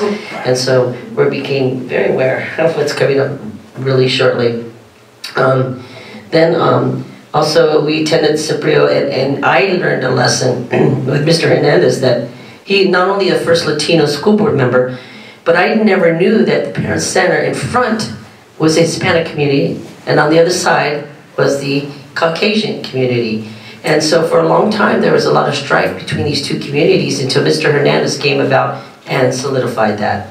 So that's no longer a part of it. Last Thursday, I met with a Chinese delegation. We've been working with the Chinese community in Eastvale, and we're making a lot of headway. Not only are we in their WeChat, but we're also having them come up so that we can get some interpreters. So the goal is that we want to get interpreters for every school in Eastvale, and I'm sure it'll go out because we have a lot of Mandarin-speaking parents coming into the school office and not being able to communicate. So that's one of our first goals. Also at Rondo, we're looking for interpreters and teachers and administrators, etc. So we've been hitting this community that has some very good feelings about it and want to help out. So we're looking at that as well. And thank you. Now I'll let my time go. All right. Kind of following a little bit of Bill's. I was over at Norco Elementary, and I know that was mentioned in our GG group. Just an amazing auditorium because they could never do things before, theatrical or play-wise or music or anything. It was just really very challenging, and it's a great area they have now. But they did their, what did they call it? Their something extravaganza, holiday extravaganza. And really for me, in addition to the great space they have now to be able to do those things, there was one young man who was in special ed just a few years ago, mainstream, and now is in the GATE program. So very similar to the story you just said, Lisa. You know, we give a child a foot up and they go. And then there was another young man, I think he was probably about 5th grade, on the autism spectrum, who just did it. I mean, he did the night before Christmas just flawless, and that's not a short little piece. I mean, and it was just amazing, and I was so moved by it that I had Russ, the principal, take me up to the young man and was talking to him, and he did a great job with eye contact and, you know, some of the things that when you have autism you don't do. So where I'm going with this is it just really speaks to what the arts can do, and how it can move that needle like maybe some other things can't. You know, if you can't play sports, I really feel like the arts are just such a great venue. So anyways, it was wonderful. So a couple things I'd like to see for our next meeting. Maybe we can do it in presentation form, small presentations, but I'd like an update on where we're at. I'm looking, and this all goes to cost cutting, programs that maybe we can eliminate or that have outlived their shelf life, if you will. You're always going to have that. What we're doing as far as cost cutting, because yes, our economy is still doing well, surprisingly so, but that cliff is going to come. And it's going to come quicker than we know. And also, as it relates to cost cutting, putting together and I've mentioned this before, but a in-house speakers bureau, and I'd like to see that refined and developed so we can, there again, we don't have to go out and pay those big dollars. We've got a lot of expertise in the house. So, thank you. Well, first I'd like to start off with thanking the board for your vote of confidence. And I promise to keep working hard for the good of our district. Thank you. Also, while at CSBA, I was appointed to the CSBA 2020 Conference Committee. So hopefully we'll see lots of good things for Corona Norco. Oh, I did say that. Did I? He's like, what? Okay, that's just a joke. Thursday, I also, along with Dr. Lawless and Elizabeth, attended Project to Inspire, and today also. And this is a great program that teaches parents to be leaders.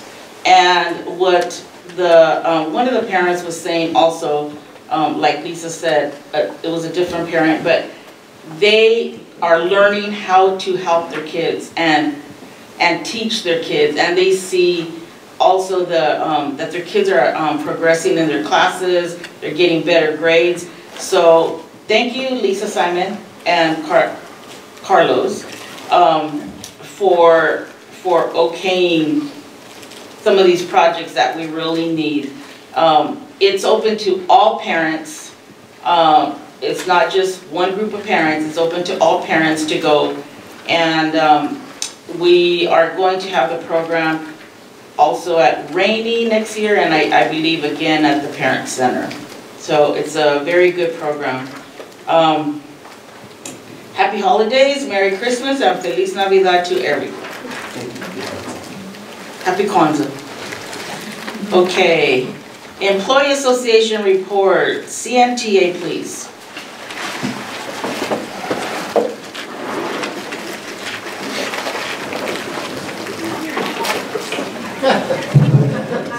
So, hi! I brought my favorite elf to help spread some CNTA holiday cheer. She made me wear one of those last year. Didn't happen this year. Yes, I was punished. So we hope that your end of 2019 and the beginning of 2020 are full of love, laughter, and joy. We really appreciate everything that you do in your leadership, so thank you. I do have one last piece of business before we end the year. This evening you are voting to approve the 2021 and 21-22 school calendars. And CNTA and CNUSD became aware of an opportunity to better support Orange Grove High School by adjusting their site's calendar. Unfortunately, that update did not make it to the executive cabinet or to you in time. So we are hoping that moving forward, you will consider approving a minor adjustment for just that site to better support their accelerated credit recovery opportunities. So now that they're doing a quarter system, the grading and then rescheduling of students is happening what other schools are considering mid-semester. So our other campuses have a little bit of a day to kind of do that before the next semester begins, and that particular school with that quarter system, it doesn't allow for it. So I know that you are going to be approving the calendars, and it is our tradition to approve and then don't change a thing, but I'm hoping that you will take it in your grace to consider that as you move forward. So happy holidays, everyone, and thank you very much.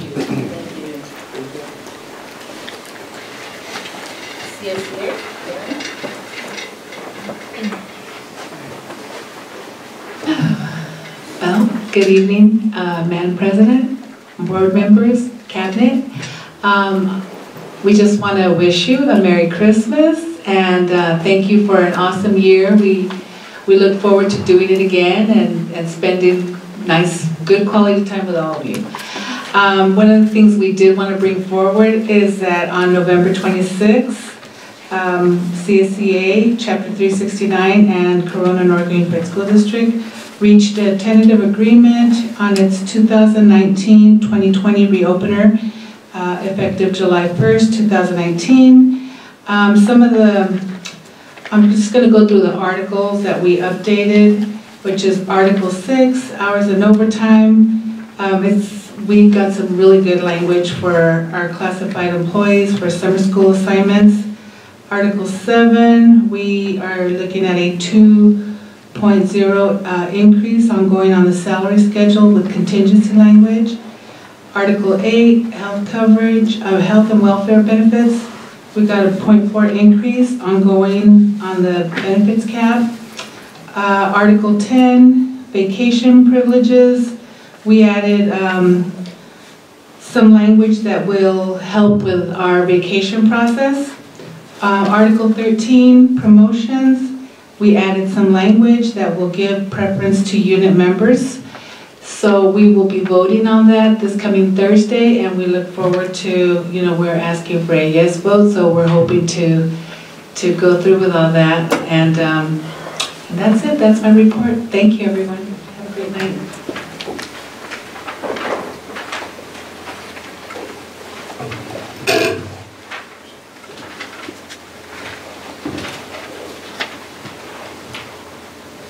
At this point on our agenda, we invite the public to address the board. Please limit remarks to 3 minutes or less. Comments will be timed. I remind the audience that this is a public session of the board and not a meeting of the public. Although the board will not respond to speakers directly, either during public comments or after the meeting, staff members may contact or follow up with written communication. If multiple speakers address the same subject, I may request that the subsequent speakers only add new information. The time limit for a given topic is 20 minutes, regardless of the number of speakers. If a speaker wishes to be heard on more than 3 topics, the speaker will be allowed to a total of 10 minutes to address all desired items. Persons who have complaints against employees of the district are encouraged to seek resolution of these complaints by utilizing the district's written complaint procedure rather than orally addressing them at a meeting. Please refrain from applauding after each speaker. Public comments is now open.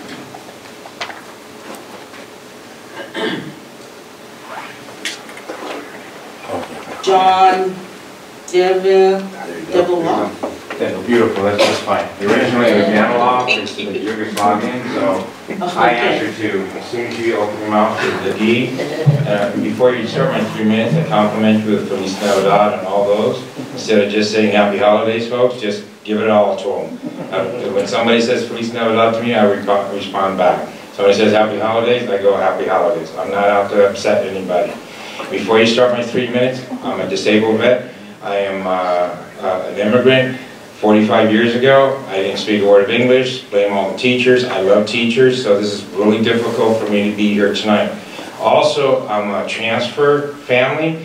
So another thing, I did my research 3 years ago. Corona Norco School District is the best. I came from Albert. That's it. I don't need to say anymore. Let's keep it positive, all right? I'm one of those kind of guys that you should be happy to have in your school district because I stand up for you. Thank you for not starting the clock because I'm asking for an extra few minutes and I'll tell you why. Because this is about bullying. Last year, my daughter was bullied. I took it to social media, I called the police. This gentleman told me, take it tomorrow. I didn't, I called another officer. When it comes down to bullying, it needs to go all the way to the top. It needs to go to the board, actually not to you, to the school district. Because what happens in the schools, and I've been doing this, all the parents get top at the principal because they don't want it to come up to HR. Let me tell you what's happened. I went to HR and the principal hasn't called me. That was before Thanksgiving. I went to student services. They assured me he would call me. He didn't call me. And which is really shocking because Mr. Ibison's a great guy. I love the guy. My daughter hates PE. She took PE this summer so she can be in manufacturing. She scored 1280 in PSAT. So we're the perfect transfer, God bless you. And the other thing is that we're so poor that we get free lunches, so you check that off on your little remarks and stuff. And I have, my youngest son is in special ed, so we're the family that checks all the boxes. Dad's sick, you know, all that stuff. And what happened here is Stuart Gonzalez, that's his name. His father's Ben Gonzalez. Everybody thinks he's special. So maybe Mr. Ibbotson is scared of this guy. But what he did, and what he, by his action, what he did was, he told all the kids that if you stand up and question me, I'm going to kick you out of my classroom. Now, I went and did my research. I heard what you said. You're supposed to go to the principal. I don't have enough time to go on through it, but I went and talked to every secretary to get this to you. And I'm going to continue to do this all the way in Southern California, to every school district, to every student, because you should have a parent like me on your bully committee. I know how to take care of bullies, because I was bullied when I was a kid because I didn't speak English.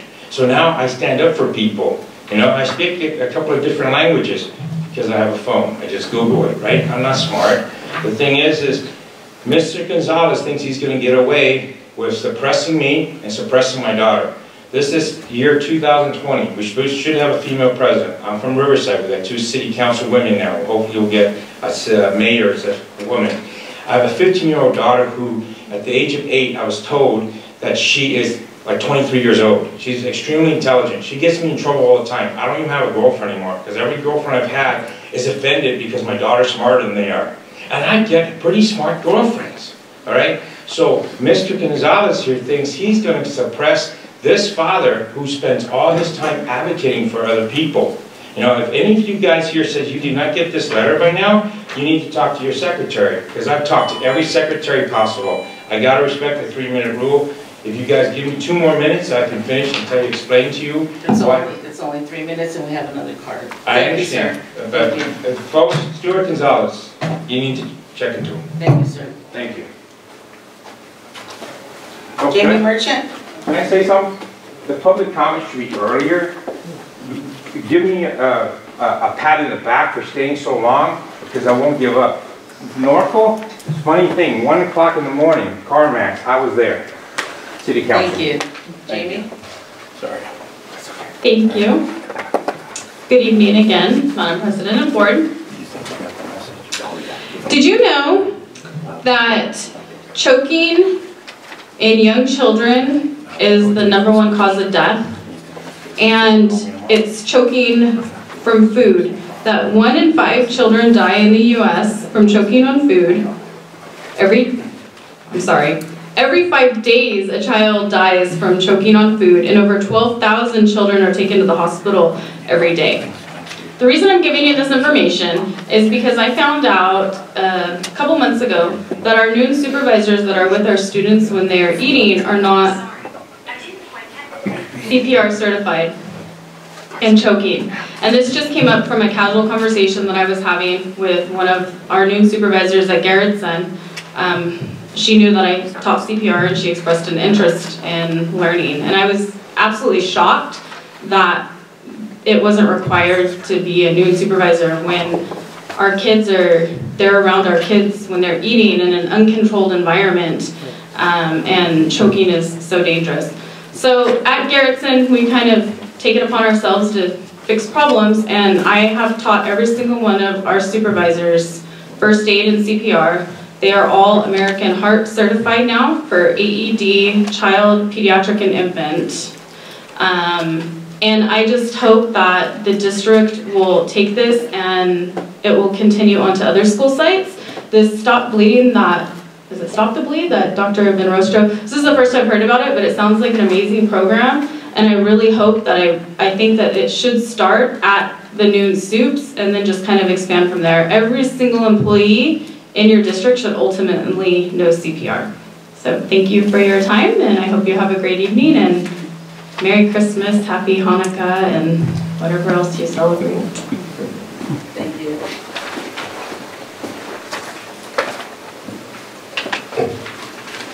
Okay, we will move on to the consent items.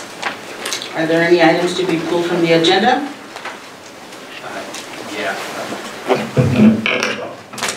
have a list, sorry. 14C is in cat. 15A-8. 16E. 18X and Y. 19A is an apple, and 19C is in cat. I'd like to pull 15H, 16D, and 18T, U, and V. Anybody else? Who's pulling 19A? I am. You are? I am. Okay. So let's start with 14C.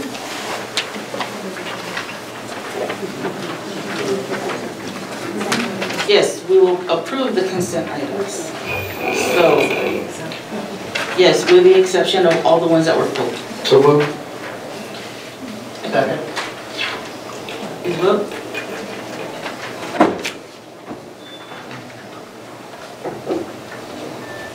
Okay. 14C, please. Thank you, Madam President. Sorry, I had to find it. So this is regarding the board policy 5141 on admission, attendance, and immunizations, and I just wanted to get I wanted some information on how we're going to enforce the immunization aspect of it. I know that in the medical field, the medical field is being evaluated very, very closely. Doctors and providers are being actually having to follow stricter rules for giving exemptions. And so I know that in here it says we're going to do what the state law says, but is there a way to get verbatim what we're going to follow when that does come out? Mr. Pollack, I'm going to have Dr. Miloslav Illich come up here, and he can provide us a rundown on Board Policy 5141, specifically to your concern. Hi, Board. Good evening. With 5141, the law came into effect in July 1st, 2016, and it was because of some outbreak. I think it was at Disneyland of chickenpox or something like that. But all enrolling students are required to provide immunization records when they enroll, and then going into 7th grade they have to provide the Tdap immunization that they have. Now, the law states that we have to exempt those kids from coming to school if they don't have that immunization or they have not started a series to make sure that they get those full immunizations. There are exemptions by law, and we have to abide by those. And they're primarily medical exemptions that the kids have. But in addition to that, our homeless students, foster youth, and our students from our military families, when they enroll, we have to immediately enroll because the law says when they come in and register, we enroll them immediately. But they don't have to provide those immunizations at that time like the other students do. So, but once they enroll, we need to go back and look at the previous schools or find their records and then make the adjustments in our system or start the process in getting them to get properly immunized.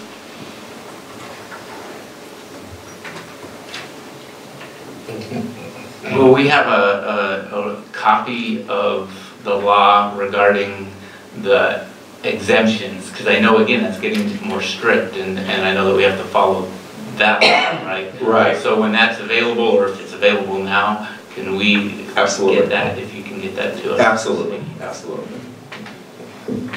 Thank you, sir.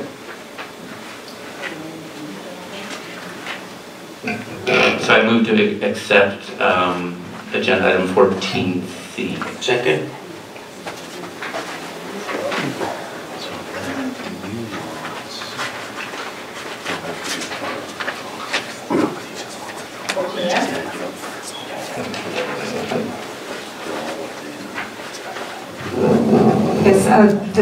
Actually, items F, G, and H, you'll be taking action on them individually, but these are your schools committees respective to the cities. So F is, you'll be nominating 2 representatives and 1 alternate, all under 1 motion for the Corona Schools Committee. Under 1 motion, but we have all the different names? Correct. You'll have a discussion about the 2 representatives and the alternate, then you can make 1 motion to approve all 3 at the same time. They don't have to be motioned separately. I would like to continue the Corona. It's just now getting going finally. So, I don't know. I would like to be the second person on the Corona Schools Committee. We have to be, you don't have to make a motion to. No. Okay. I don't know if there needs to be. I'll be the alternate. Okay. So, Eastvale Schools? Now you have to make a motion and second for both representatives and alternate to be approved. Okay.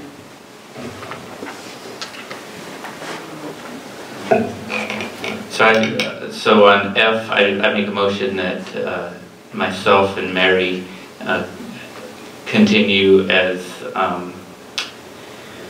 to serve on the committee with John as alternate. Second. Voting? I second. Vote.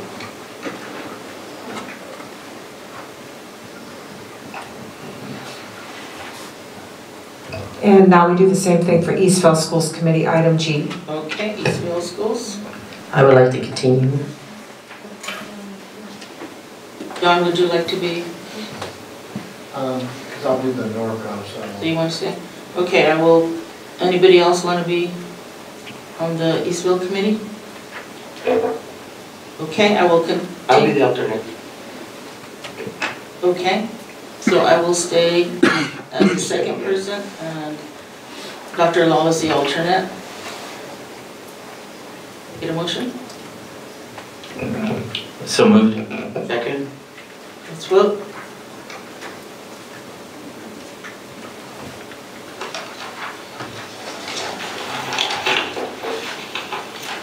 And our last schools committee is the Norco Schools Committee. Okay, Marco? John? And I would like to continue. Dr. Lawless? Alternate? Yeah. Okay, I need a motion. So moved. Second. Let's vote.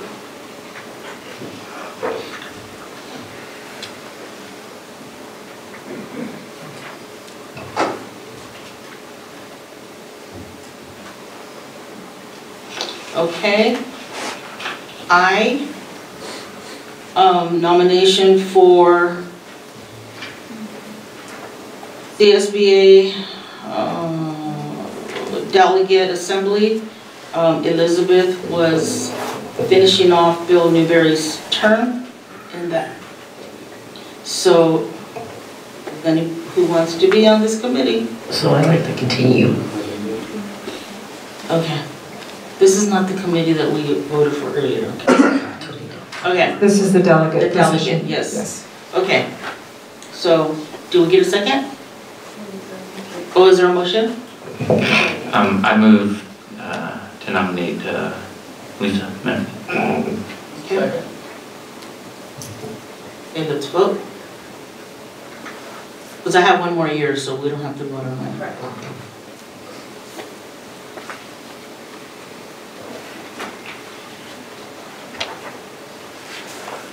Okay, 15A.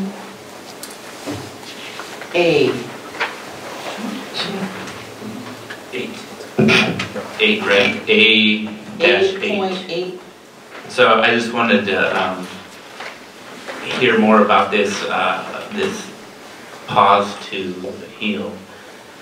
Sounds like a great program. I just want to find a little bit more specifics and learn a little bit more about it. So this is a service agreement for McKinley Elementary School, and I happened to speak with the principal this morning, as a matter of fact, on my way to work today, and I asked him about, because I was intrigued with this on the agenda as well.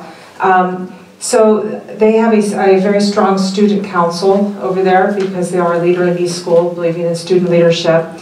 And it was actually the student council that came forward and asked if they would consider having a therapy dog on campus during testing season, if you will. Those months that they're testing, they thought it would be great for students to come out on the playground at recess or when they're taking their breaks in between testing and actually have an animal that could help comfort them or kind of release their anxieties a little bit from the testing. They didn't want to leave the primary students out, the little ones, so they thought it would be a good idea for them, those who are not doing state testing, to actually have an opportunity to read to a dog. And so, fortunately, last year you, the board, had brought forward a new policy on animals on campus. So they are following procedures, going through risk management, and making sure that the animal's okay and appropriate to be on campus to do those things for the student council. Is there an opportunity if, let's say during that time, I know you mentioned for testing, but if a teacher or administrator or somebody has a feeling that a student might benefit from it, from having the therapy dog, is that an opportunity as well, or is it primarily just at recess everybody runs to see the dog? Is there a chance that a student can be hand chosen by somebody? Absolutely. Yes. Thank you. Madam President, I have a quick question. What if a child has allergies but yet doesn't know about it? And how are we going to handle that? So a kid goes up there and all of a sudden he goes back to class and he's broken. Or having trouble breathing. Because I know some dogs, you know, they have long hair, and these kids, I know I can't tolerate it, but... Right. So part of the process is going through, there's a form that goes home, so the parents are aware that there will be that the students might be exposed to an animal on campus, just giving them a heads up so that there's an opportunity for the parents to respond. My child's allergic to an animal, this particular animal, and should be avoided. So there's the policy really does outline appropriate steps to ensuring that students are safe and process is followed. Judy, maybe we could just send out in the Friday mail out the policy that we adopted, just so everybody can see what it is. So yeah, because that was all covered in that. So it's a good question, but yeah, because that was one of my questions too. So yeah. Absolutely, and I know Dr. Illich back there, he's also instrumental in approving these kinds of things too. So it is the 5,000 section, I believe, so that's why instructional support oversees that, so thank you. Is it one dog or is it multiple dogs on a day? And then again, I'm sorry, I might have missed it. Where is the dog coming from?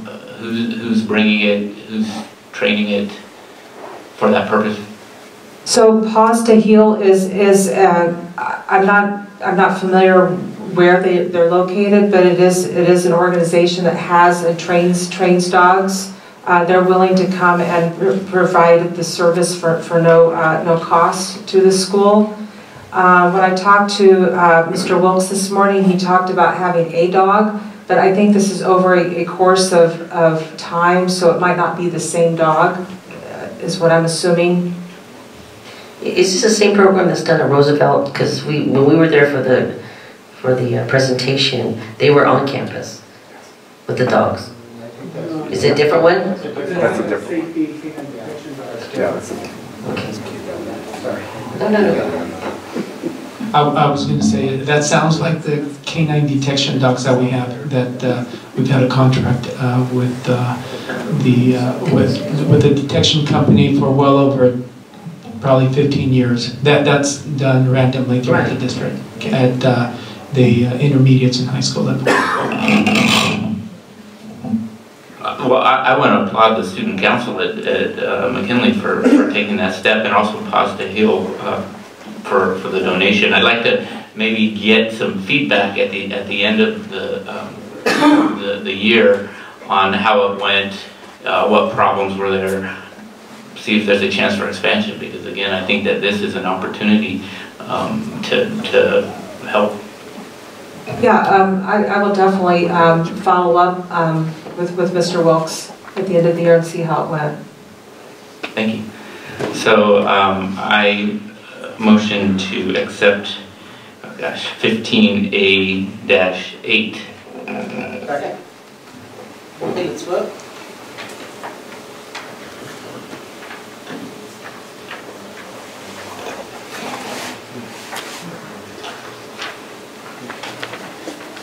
Okay, 15H. On 15H, get a little bit of explanation on these MOUs that we have with the universities, please. So every now and then we have an opportunity as a district to work with universities, and they provide opportunities for our students, some of our most needy students, to get a education at the college level. So we have worked with Azusa Pacific University and Laverne and Brandman and so on, and this time we have an opportunity to work with Redlands University. And so they are willing to provide a scholarship to our students who qualify, and some of the things they're looking at is Corona students who meet a few qualifications such as completing their A through G requirements, receiving 2 letters of recommendation, and if they are accepted, they will get $10,000 a year for 4 years. And during that time, they will receive support where the counselor will provide them a plan, a 4-year plan, and if they meet the minimum requirements regarding their GPA each year, they'll receive that $10,000 and graduate by the end of their 4th year. Thank you. And so the public records, this is only for the university's use, correct? Yes. Okay, thank you. Thank you. I do want to just clarify that we're not paying that. It's really just a reduction in what, in this case, Redland would charge the students. So, correct. Yeah. Thank you. Comment? Just for transparency reason, even though I work at the University of Redlands, this is out of my school. I'm from the School of Education. This is Arts and Sciences. I don't even know about this initiative. So I have nothing to do with this. Okay. We knew that, Dr. Lawless. Thank you. You need a motion, please? I move 15H. I second. Vote. Dr. Lawless will abstain. Okay, 16D. 16D.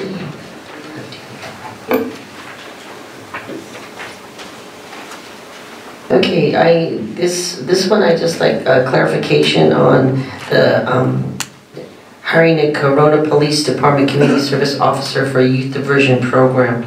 So can I have an explanation? Yes, so we are looking at hiring it's a police officer from the city of Corona to help with the Prop 47 grant, which is a grant that we received this past year.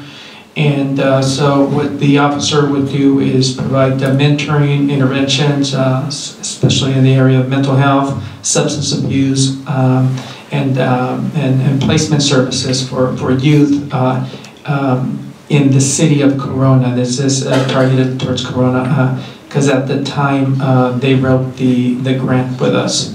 So that's what this is.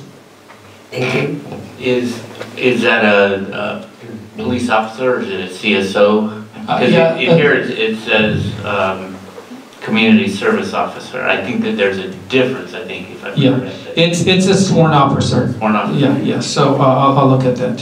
So I'll check on the technical language with Corona PD. questions? Have a motion? I move. Vote.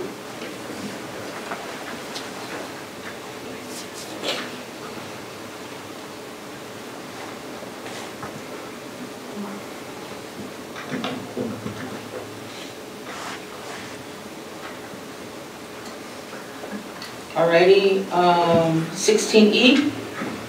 Thank you, Madam President. I just wanted, again, some clarification on this Department of Justice grant.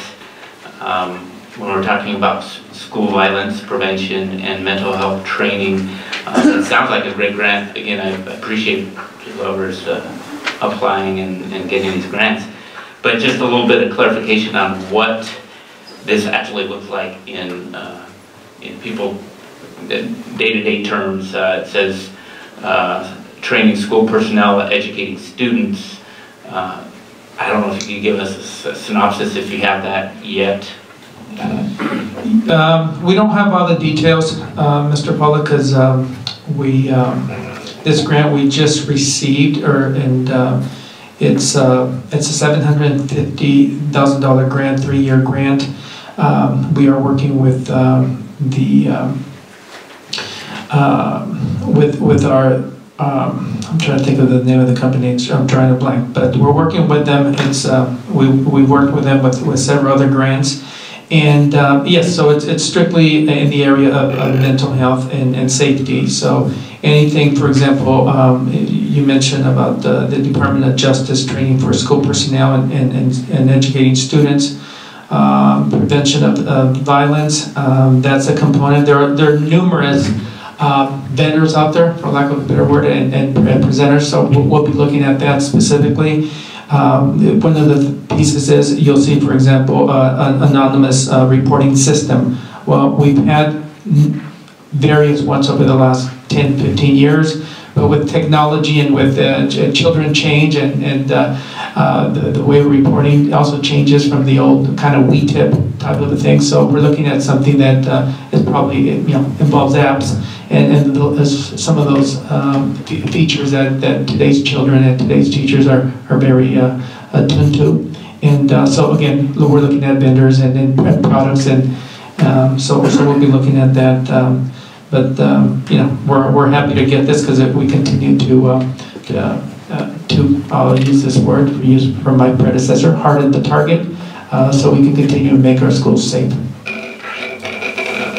Thank you. It sounds like it's they go hand in hand, obviously and unfortunately, but it sounds like it's more geared towards preventing student violence as opposed to maybe mental health aspect. Is that correct assumption? Or yes. This one is, for example, it also looks at threat assessment. So we get experts out there. We get them out to every single one of our 50 sites, and we go. And again, we've done these before, but we continually work with the vendor. We'll get out there, and they usually have expertise in law enforcement and police. Many times they're retired folks. And so we'll get out there, we'll walk through every school and look at our threat assessments and see that our schools continually are safe, and what can we continually do to improve them. Okay. Just a quick question. Is this a competitive grant? Did you write the grant? We wrote the grant, but it is a competitive grant, yes. Because we wrote the grant, at least we have sets of objectives and curriculum and correct. So on. Do we have that somewhere? Yeah.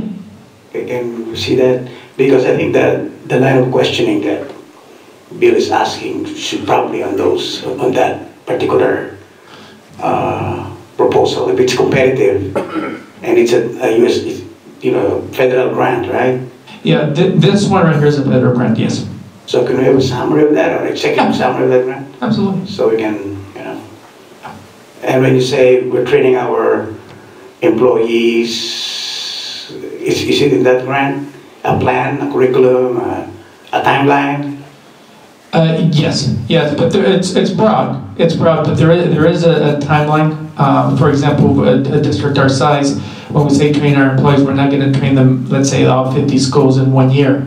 It varies because it involves substitutes. It involves, in many cases, depending on what employee group we're working with, having the right subs available.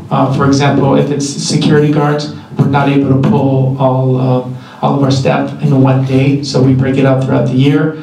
It means working at the calendars. It's pretty specific, or I should say pretty detailed. So it's broad, and when we write a grant, it's broad, and it just provides the school district with opportunities to in the 3 years, to implement it. It's a 3-year grant.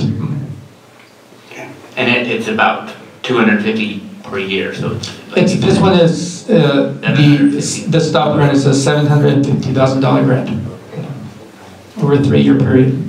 Great.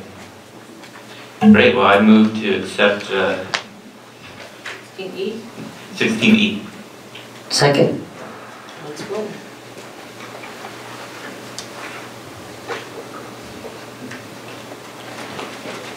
Okay, 18T. Okay, so T, U, and V. We have to vote separate on each one. Do we? They're talking about, yes, okay. So let's start off with T. So I asked Mr. Giles to explain the connection between Nollington communities and a little explanation on CFD. Thank you. So Milton Communities is a developer that's developing a project up off Skyline up in by Adams Elementary, kind of up in that area there. And as you know, we have quite a few CFDs, community facilities districts in Corona North Unified School District. And because we have so many, we contract out for the administration of those CFDs, which is monitoring that the taxes are being paid, that the taxes are being collected, that the district's getting their share of those taxes. And so we contract with Cooperative Strategies to administer all of our CFDs. And one of their representatives, Jesse Landry, is here tonight. So I've asked Jesse to come up, take a few minutes, and just kind of educate the board, if you will, on what community facilities districts are, why we would enter into an agreement with a developer for a CFD, and what is the advantage and the benefit to the district of doing that. So Jesse, thank you for being here. And if you'd like to come up and do a quick thing for the board, I'd appreciate it. Thank you.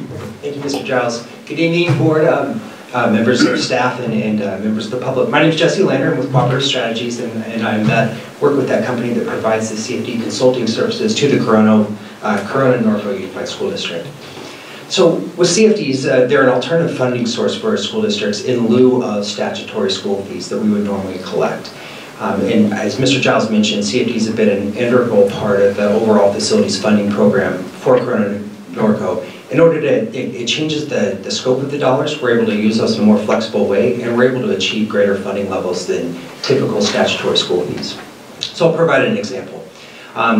Typically when a developer comes to build a new residential unit in a community, they have to pay all the public agencies a developer fee.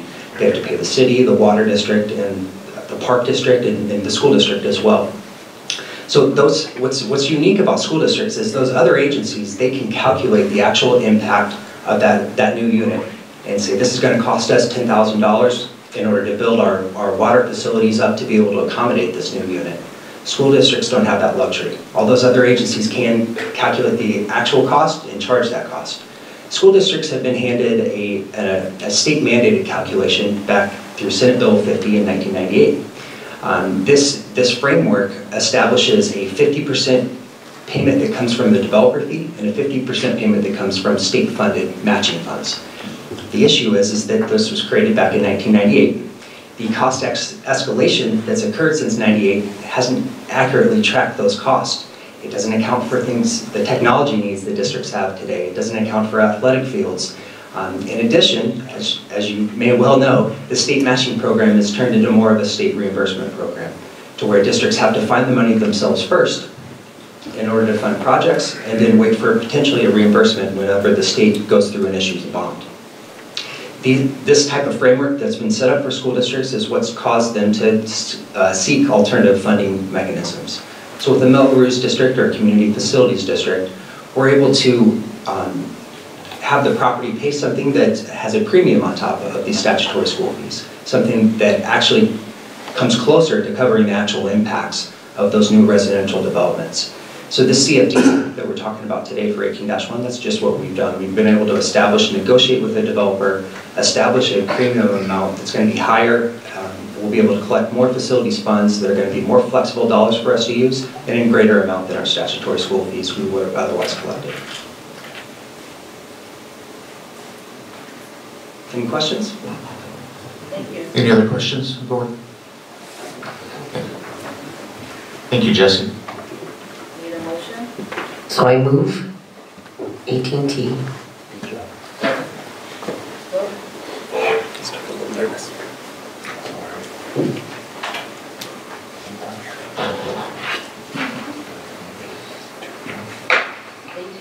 18U, it was the same question, so I would like to move it.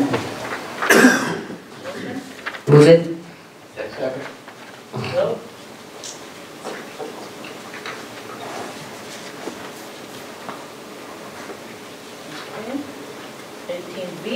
And the same for B. Okay, motion? I move. Vote.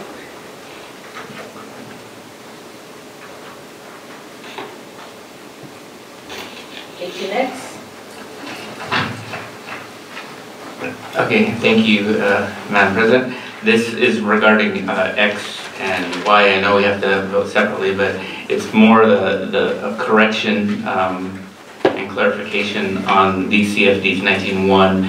It keeps mentioning City of Corona, and that is incorrect. It should be unincorporated Riverside County, I believe. Temescal Canyon Road on the map, it's where it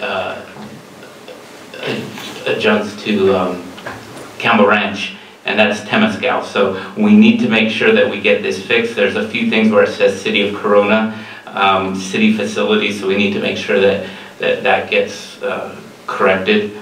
And also, in the second paragraph, this will improve district ability to plan and construct new school facilities within the City of Corona. I think if this is in Temescal, we need to make sure that that's emphasized as well. We just need to make sure, I think, on both of those, that those are corrected before. My understanding is that we can get these corrected. I guess I'm confused in the process of this. We get this corrected for next time, or how does that work? What's the process? Yes, thank you, Mr. Pollock. Yeah, those corrections need to be made, so thank you for pointing that out. Once we were made aware of it today, we researched, and it is accurate for the unincorporated Riverside County rather than City of Corona. So tonight, items X and Y are the intent to form the CFD. So this is kind of like a announcement to the public, if you will, that the district is intending to form a CFD with Temescal office partners for this development. And then we will bring it back, just like tonight we had the public hearing earlier for CFD 18-1. So we alert the public that we're intending to do this, and then the next board meeting in January, we'll have the public hearing, and then on the consent items will be to form the CFD to approve the bond indebtedness, the things you're doing with items T, U, V, and W tonight. That'll come back in January. So between now and January, we'll make those corrections. So when it comes back in January for a formation of the CFD and approval, those will be changed. And you'll see that when the board agenda is ready for you in January. So thank you for bringing that to our attention. Is that going to say, and again, I don't know what it needs to be legally, but is it going to say unincorporated Riverside County? Is it going to say unincorporated Temescal Valley? Do we have any idea what that needs to say?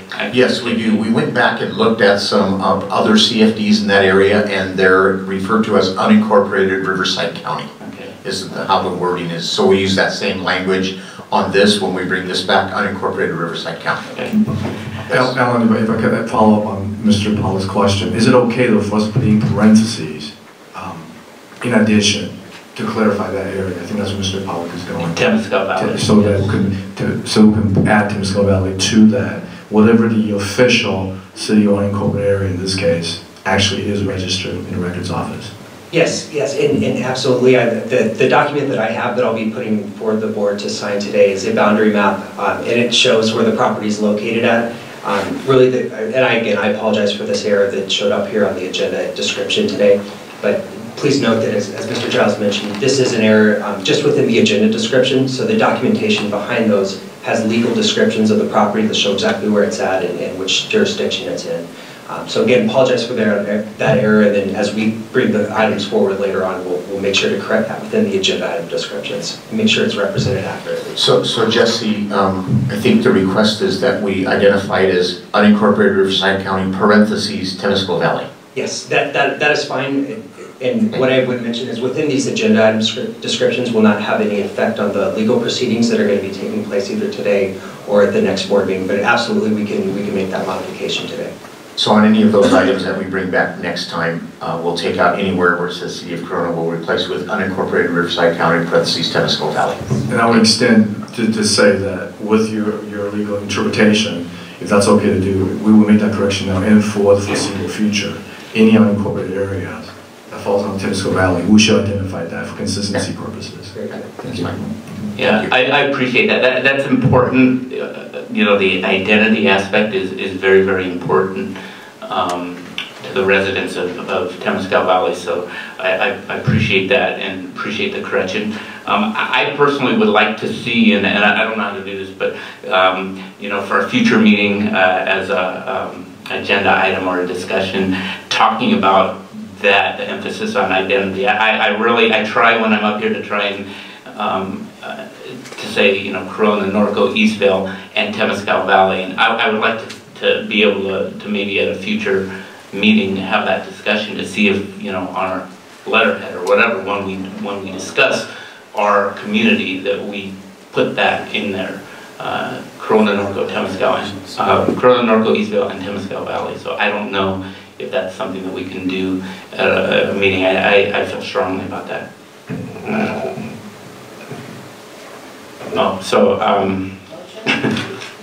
I motion to approve 18X. Second. With the corrections in the future. I don't know.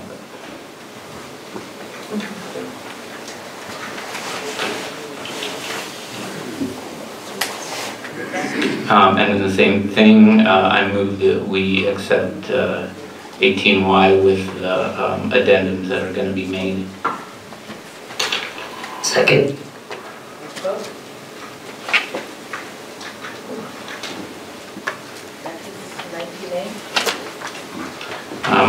I need to pull that so that I could abstain, as my wife is on the list.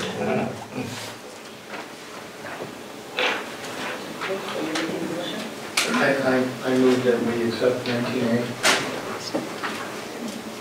Second.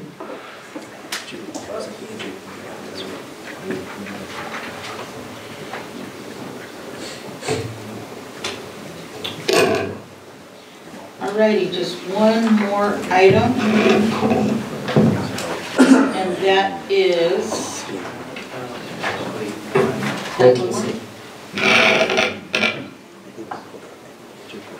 I think I meant to pull B and C, and I just pulled C, but they're the... Okay, then make a motion. So could I make a motion to pull B and C instead of just D? Do that. It was 19A. All right, yeah, well, we just did 19. Okay, so you want to pull B? Yeah, B and C, because it's on the calendar. So I just had some concerns. I don't know if we need to, what the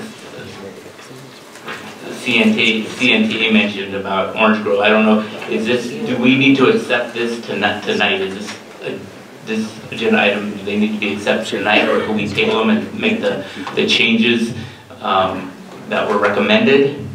Sure, so there are a couple of options tonight. The calendars that were developed went through the process of the committee and were vetted through business, and everything counted. We certainly, I know after that process there was a listening session over at Orange Grove, and it came up at that time that there could be a possible tweak to the calendar for Orange Grove specifically. So we could hold these and bring them back in January once the committee has a chance to look at that and add that, but we want to certainly make sure that that gets vetted through business, or approve them and then add it later, but we certainly could bring it back in January at that time. I would like to see us adopt them, and if this is possible, because people lay out their calendars. You're talking over a month now from today. So I'd like to adopt what we have, then look individually to do Orange Grove, which we should be able to do, right? If you look on the secondary calendars, there is actually a specific line for JFK because they have right. It could be possible to add an Orange Grove line, bring that back at a different time if you choose to adopt them, and we could do that. I just think if we wait a month, I think we're putting people in a tailspin. I don't think that's a good idea. I wouldn't vote for that. I mean, it's here. We can amend when we come back on the 21st for just Orange Grove, which it sounds like they would be fine with, so that would be my motion, that we would do that. And we have amended in the past, right? When there's a small tweak. Right, exactly. You could do that. Okay. Good. Yeah, I'm good with that. Whatever process, I just want to make sure that it gets looked at and it gets done. So I agree with Mr. Z, if that's good. Do I need a motion on 19B? We already gave consent to B, and Okay. since we're not going to change it, I think it can stay on consent and just go ahead and vote for C. I apologize for that mistake. So I move that we approve 19C. Second.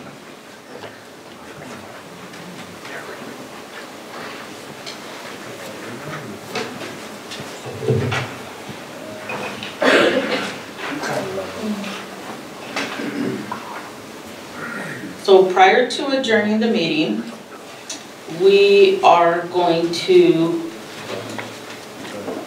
the board will meet as the Land Acquisition Corporation immediately following the organizational meeting. So do we adjourn this meeting and then go into this? Yes. All right, meeting adjourned. Oh. Motion. Second. Second.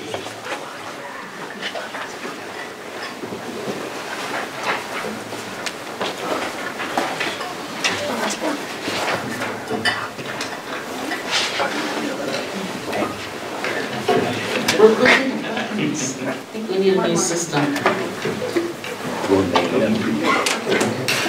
It'll be adjourned. Take again.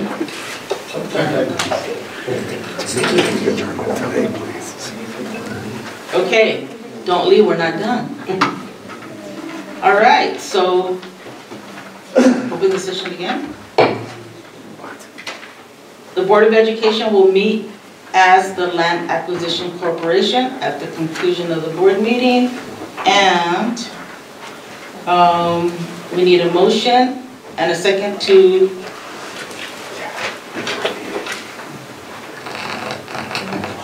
pass the agenda for the land acquisition. Okay. Motion? Second.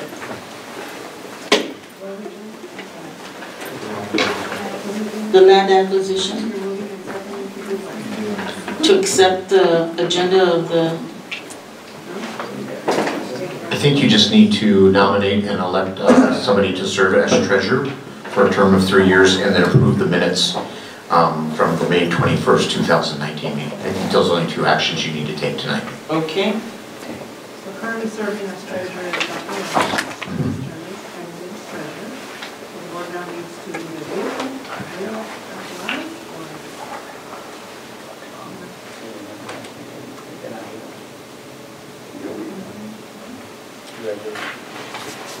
I nominate John Zigafus. A second. Vote.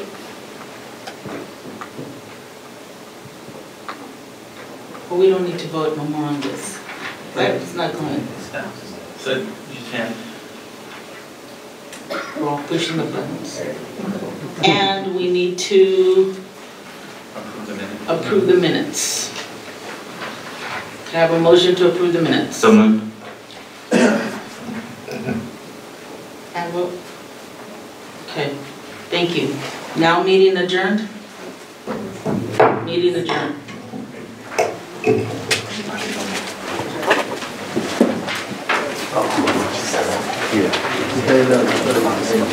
Stick around for me.